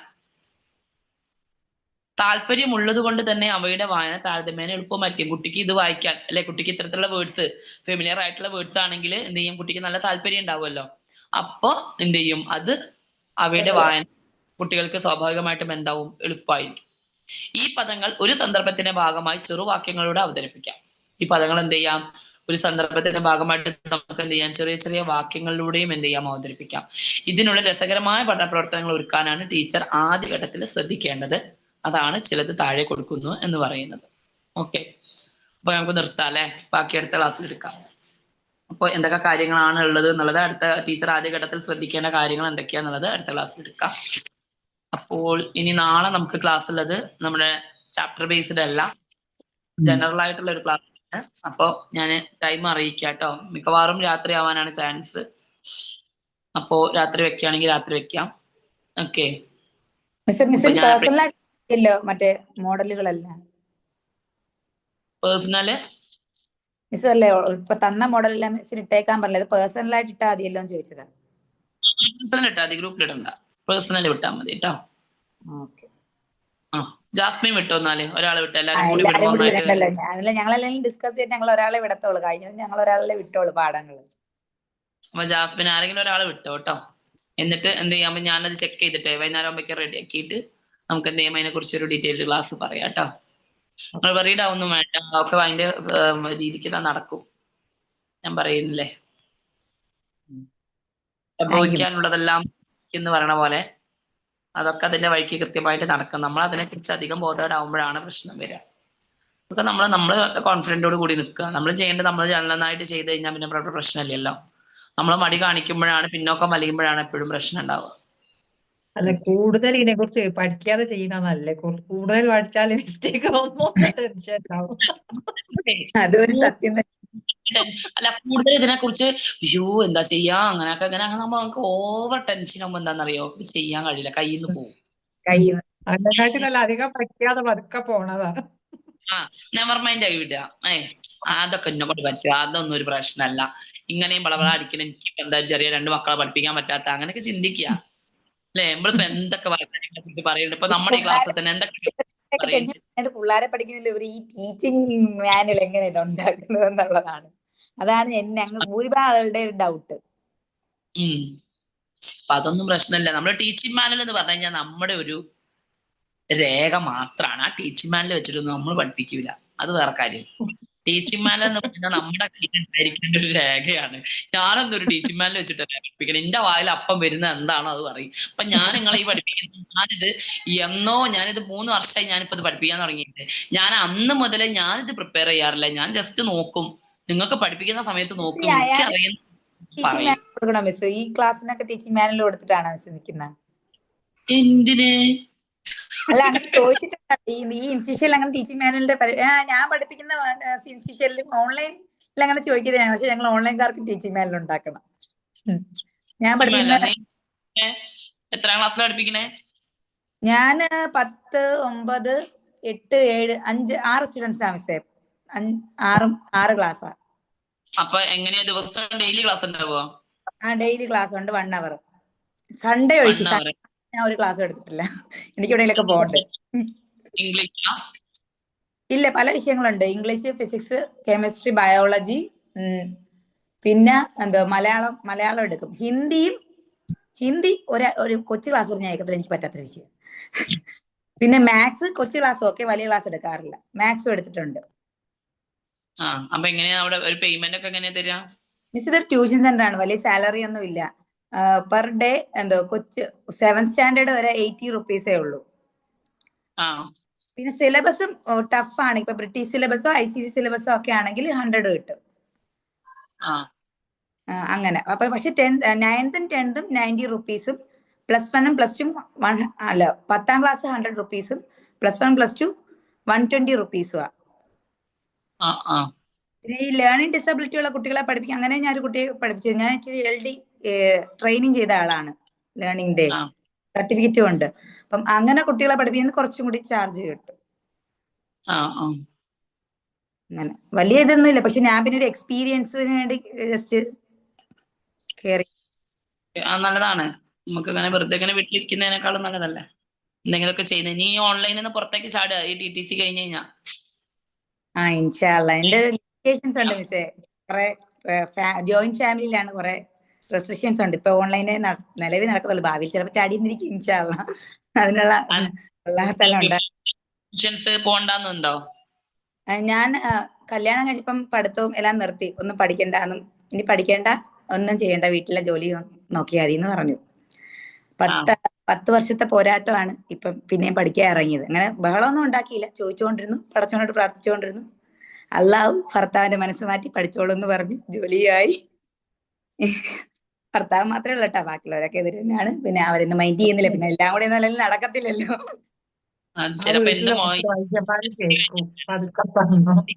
നമ്മൾ സബൂർ ചെയ്ത നമ്മൾ ക്ഷമിച്ചാൽ എല്ലാരും മാറും. നമ്മൾ ഈ തിരിച്ചു അടിക്കാതിരുന്ന പയ്യെ പയ്യെ എല്ലാം നടക്കും.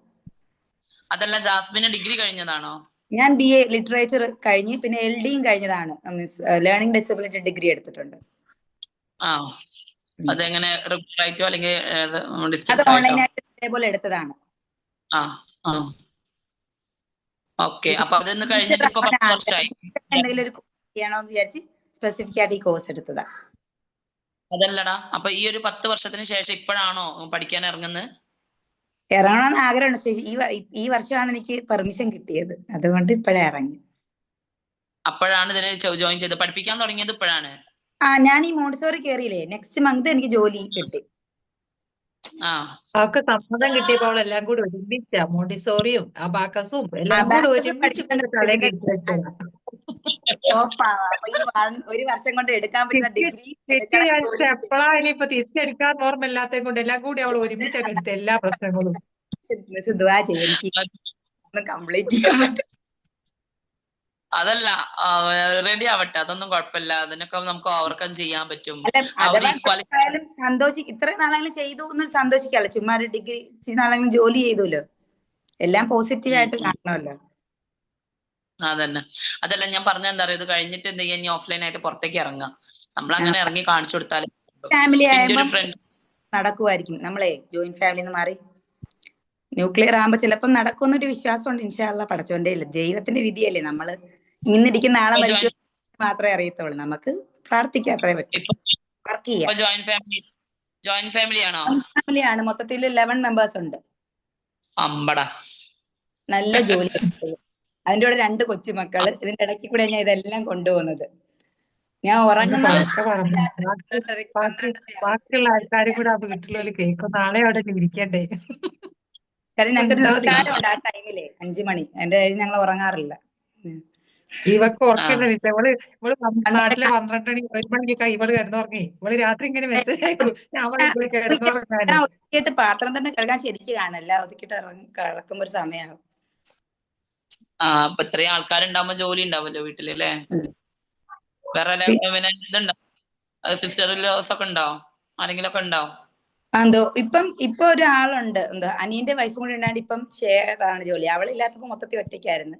പക്ഷെ ഇപ്പൊ അവക്ക് എക്സാം ഉണ്ട്. LLB കഴിഞ്ഞതാ. അവളിപ്പോ എക്സാം ആയിട്ട് ഒരു മാസം പോയിട്ടുണ്ട്. LLBക്ക് ഒരുപാട് പഠിക്കാനുണ്ടല്ലോ. അതുകൊണ്ട് ഇപ്പൊ ഇച്ചിരി ഈ സമയത്ത് തന്നെ അവക്കും വന്നു ട്രെയിനിങ്ങിൽ കൊണ്ടുപോകണം. അതുകൊണ്ട് ഞാൻ ലീവ് എടുത്തിട്ടുണ്ട്. ഇൻസ്റ്റിറ്റ്യൂഷനിലെ വർക്ക് ചെയ്യുന്ന ഇൻസ്റ്റിറ്റ്യൂഷനിൽ ലീവ് ചോദിച്ചു. പക്ഷെ ഒരു കുട്ടിക്ക് വെച്ച് വേറെ കാര്യം 10ാം ക്ലാസ് ലീവ് തരത്തില്ലെന്ന് പറഞ്ഞു. കാര്യം അവർക്ക് എക്സാം അല്ലേ, ഡിസംബർ എക്സാം. ബാക്കി എല്ലാ കുട്ടികളും കിട്ടിയിട്ടുണ്ട്. അങ്ങനെ അപ്പൊ മൊത്തത്തില് ഇപ്പം അത്യാവശ്യം കുഴപ്പമില്ലാത്ത പൈസക്ക് വേണ്ടിയിട്ടല്ല, എന്നാലും നമുക്ക് നമ്മുടെ പോക്കറ്റ് മണി വീട്ടിൽ ഇരിക്കുവല്ലോ. ടീച്ചർ ആണെന്ന് പറയുന്നത് പിന്നെ ഒന്നും സർട്ടിഫിക്കറ്റ് ആണെന്ന് നമുക്കൊരു വിഷമം വരത്തില്ലല്ലോ. ഞാൻ എന്തെങ്കിലും അത് രണ്ടിനും വേണ്ടിയല്ല. ശമ്പളം മിസ്സേ എനിക്ക് ഇപ്പൊ ചോദിക്കില്ല. ഞാൻ ഒരു കോടീശ്വരിയാണ്. എന്റെ വാപ്പാടെ വണ്ടി ആണ് 1.5 കോടിയുടെ വണ്ടിയാണ് വാപ്പ ഓട്ടിക്കുന്ന. ഹസ്ബൻഡ് ഓട്ടിക്കുന്നത് 75 lakhs ബെൻസ് ആണ്. എനിക്ക് ഇതിന്റെ കാശിന്റെ ആവശ്യമേ എനിക്ക് പഠിച്ചെത്തിച്ചില്ല. അതിനൊന്നും ഒരു കുറവുമില്ല. എന്നാലും നമ്മള് പഠിച്ചത് പൈസേന്റെ കാര്യമല്ല നമ്മളിവിടെ പറയുന്നതെന്നാണ് ഞാൻ പറഞ്ഞത്. അതാ സാലറി നോക്കുമ്പോഴേ എനിക്കിപ്പോ 6 കുട്ടികളെ പഠിപ്പിക്കുന്ന 5000 രൂപ കിട്ടത്തുള്ളൂ. നല്ല വർക്ക് ചെയ്യുന്നുണ്ട് ഞാൻ. 10, 9 ഒക്കെ അല്ലേ മിസ് നോക്കിക്കാന്നല്ലേ ഉള്ളൂ. കൊച്ചു ക്ലാസ്സും അല്ല. അവർക്ക് നോട്ട് ഉണ്ടായി അറിയാലോ. എക്സാം ക്വസ്റ്റ്യൻ പേപ്പർ പ്രിപ്പയർ ചെയ്യണം, കറക്റ്റ് ചെയ്യണം. പക്ഷെ ഞാൻ എനിക്ക് സാറ്റിസ്ഫാക്ഷൻ ഉണ്ട്. അതാണ്. പിന്നെ എക്സ്പീരിയൻസ് ഇപ്പൊ ഈ എനിക്ക് അറപ്പൊന്നുമില്ല കുട്ടികളെ പഠിപ്പിക്കാൻ. ഇപ്പൊ ട്രെയിനിങ്ങിന് കയറുമ്പോ ആ ഒരു പേടി എനിക്കില്ല. ഞാൻ കോൺഫിഡന്റ് ആണ് ഏത് കുട്ടിയെ ഫ്രണ്ടിൽ കിട്ടി. അതെനിക്ക് ഈ ടീച്ചിങ് ജോലി കിട്ടി എനിക്ക് എക്സ്പീരിയൻസ്ഡ് ആയി. ഓൺലൈനായിട്ട് അങ്ങനെ കുറെ ഗുണങ്ങളുണ്ട്. അതാ ഞാൻ പറഞ്ഞത്, നമ്മൾ ഒരുപാട് പൈസ വാങ്ങിക്കുക എന്നത് മാത്രമല്ല, നമ്മുടെ ഒരു ടീച്ചർ ജോലി എന്ന് പറയുമ്പോൾ ഒരു സാമൂഹിക സേവനം കൂടിയാണ്, സോഷ്യൽ സർവീസ് ആണ്. അപ്പൊ നമ്മുടെ മനസ്സിനൊരു സാറ്റിസ്ഫാക്ഷൻ. ഞാനിപ്പോ ഇങ്ങനെ വിചാരിക്കും, ഇപ്പം നമുക്കിപ്പോ പഠിച്ചതുകൊണ്ട് ഏത് ഫീൽഡിലും പോയാൽ ജോലി കിട്ടില്ല, എവിടെ പോയാലും നമുക്ക് ജോലി കിട്ടില്ല. പക്ഷെ നമുക്ക് അതിനോടൊന്നും ഒരു സംതൃപ്തി ഉണ്ടാവില്ല. നമ്മളിപ്പോ ഒരു ടീച്ചർ എന്നുള്ള രീതിയിൽ നമ്മൾ അത് ജോലി ചെയ്ത് കഴിഞ്ഞ് കഴിഞ്ഞാൽ പിന്നെ നമുക്ക് ആ ഒരു ടീച്ചർ എന്നുള്ള ജോലി ഇഷ്ടപ്പെടുള്ളൂ. അപ്പൊ ഒരു ടീച്ചർ ആവുന്ന സമയത്ത് നമ്മളെ കുട്ടികളെ പഠിപ്പിക്കുക എന്ന് പറയുന്നത് ഏറ്റവും പരിശുദ്ധമായിട്ടുള്ളൊരു ജോലിയാണ്. അല്ല അവിടെ പൈസ അല്ല, പൈസ തന്നെ നമുക്ക് ഭയങ്കര നമുക്ക് സാലറി കിട്ടിയില്ലെങ്കിലും ഭയങ്കര സന്തോഷമാണ്. ഇപ്പൊ ലാസ്റ്റ് ഞാൻ പഠിപ്പിച്ച കുട്ടി, ആ കുട്ടിക്ക് ആദ്യമായിട്ട് യൂണിറ്റ് ടെസ്റ്റിന് ഫുൾ മാർക്ക് കിട്ടുന്ന, ആ കുട്ടിക്ക് അങ്ങനെ ട്യൂഷൻ ഒന്നും കൊടുക്കാനും തന്നതാണ്. അപ്പൊ ആദ്യമായിട്ട് അവ ടീച്ചർ അമ്മ പറഞ്ഞ കണ്ണ് കറഞ്ഞു എന്റെ കുഞ്ഞിനെ ആ മാർക്ക് കിട്ടിയപ്പെടുന്നു. അപ്പൊ അവർക്ക് വേറെ ഇതുപോലെ ജോയിന്റ് ഫാമിലി, അവർക്ക് കുഞ്ഞിനെ പഠിപ്പിക്കാൻ സമയമില്ലാത്തോണ്ടാ ഓൺലൈൻ ട്യൂഷന് ചേർത്തത്. സന്തോഷം, മനസ്സിലെ സന്തോഷം അതാണ്. അപ്പൊ എന്തായാലും കാര്യങ്ങളൊക്കെ നടക്കട്ടെ, എല്ലാവരും നന്നായിട്ട് ചെയ്യാൻ പറ്റട്ടെ. അപ്പൊ നാളെ കാണാം നമുക്ക്. നാളെ ഞാൻ ക്ലാസ് എടുത്തരാം കേട്ടോ. ഞാൻ ഇട്ടേക്കാം മിസ്, ഞാൻ ഇപ്പൊ തന്നെ ഇട്ടേക്കാം കേട്ടോ മോഡൽസ്. ശരി ശരി, thank you. Okay, good night. ഇവിടെ 2-3 ആൾക്കാരെ സംസാരിക്കുള്ളൂ, 3 സംസാരിക്കും, ബാക്കിയുള്ളവരൊക്കെ മിണ്ടാത്ത ആൾക്കാരാ, മൗനികളാ, ഊമകളാണ്. ഓരോന്ന് സംസാരിച്ചത് ബാക്കിയുള്ളവർക്ക് സംസാരിക്കാൻ നേരമില്ല, അതുകൊണ്ടാ, വേറെ ഒന്നും ഉണ്ടായിട്ടില്ല. അല്ല, അന്നെ കൂടെ പറഞ്ഞേ, അഖില, ജാസ്മിന്, പിന്നെ ആരാ നേരത്തെ പറഞ്ഞ മുർഷിയല്ലേ, ഷർമിന, പിന്നെല്ലോ ധന്യ. ഈ ഒരു 4-5 ആൾക്കാരെ ഡെയിലി കാണാറുണ്ട്, അല്ലാത്തവരൊന്നും വീഡിയോ ഓൺ ചെയ്യാം. അതുകൊണ്ട് നിങ്ങളെ മുഖങ്ങൾ എനിക്ക് സുപരിചിതാണ്, വെച്ച് കണ്ടാലും ചിലപ്പോ ഓർമ്മ വരാം. ബാക്കിയുള്ളവരൊന്നും എനിക്കറിയില്ല. ഇനിയിപ്പോ ഞാൻ നാളെ തൊട്ട് ഓൺലൈൻ ക്ലാസ് എങ്ങനെ വെക്കും, നമുക്കൊന്ന് കാണല്ലേ മിസ്സേ? നമുക്കൊന്ന് കാണാല്ലേ കഴിഞ്ഞിട്ട്? നമുക്ക് ലിങ്കിലൊന്ന് കയറി വെക്കണം, വിലൊക്കെ സംസാരിക്കുമല്ലോ എന്നറിയാന്.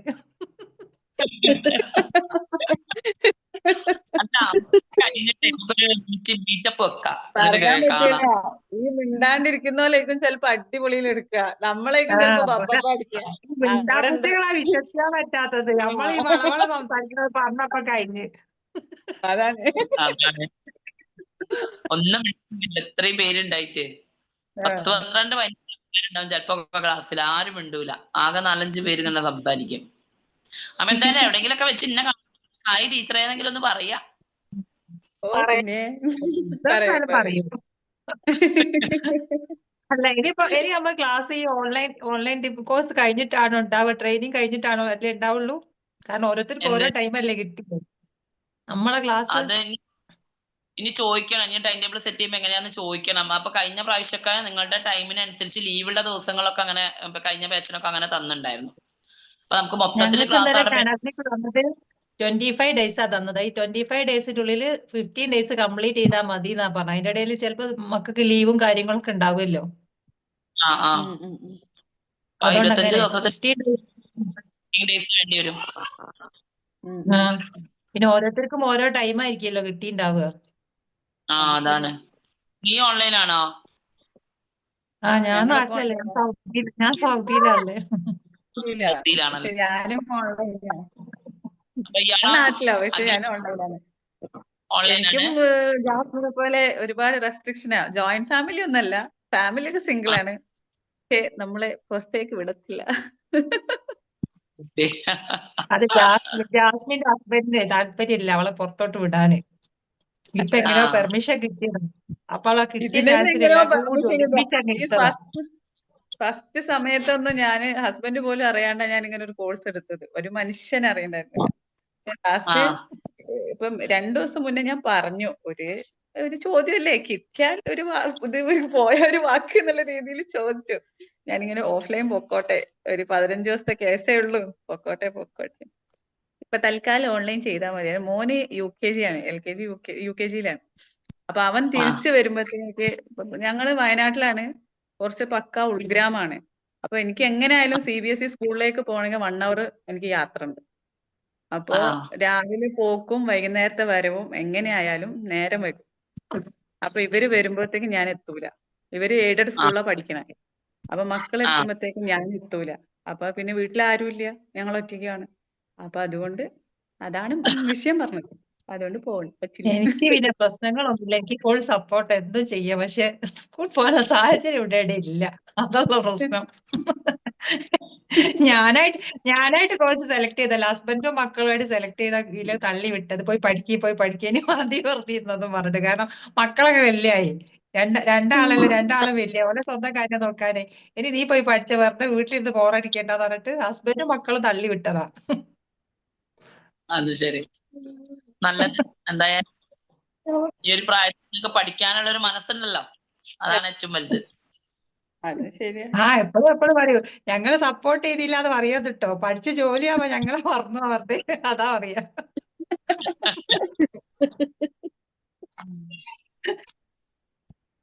ഓക്കെ, നമ്മള് ഇന്ന് കൊറേ സമയമായി, 9:30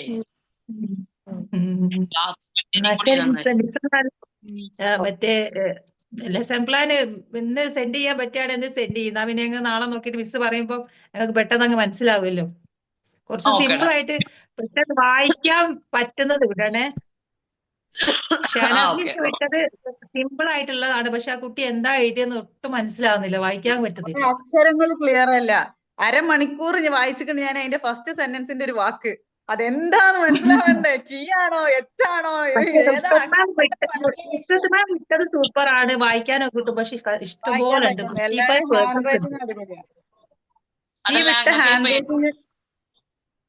ഏത് ഇതാ തന്നത്? മലയാളമാണോ ഇംഗ്ലീഷാണോ തന്നത്?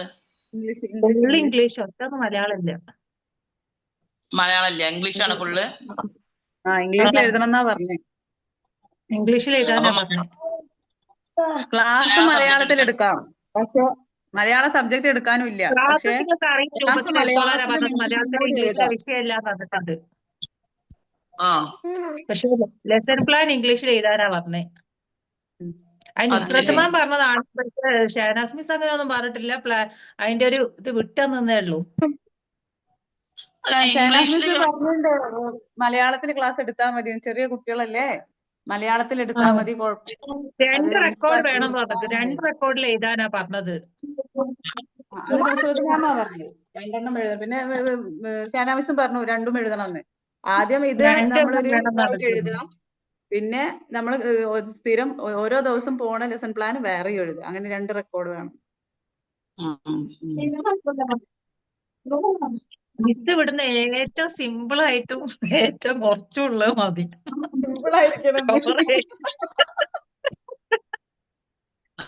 എഴുതി ഉണ്ടാക്കാനാണ്.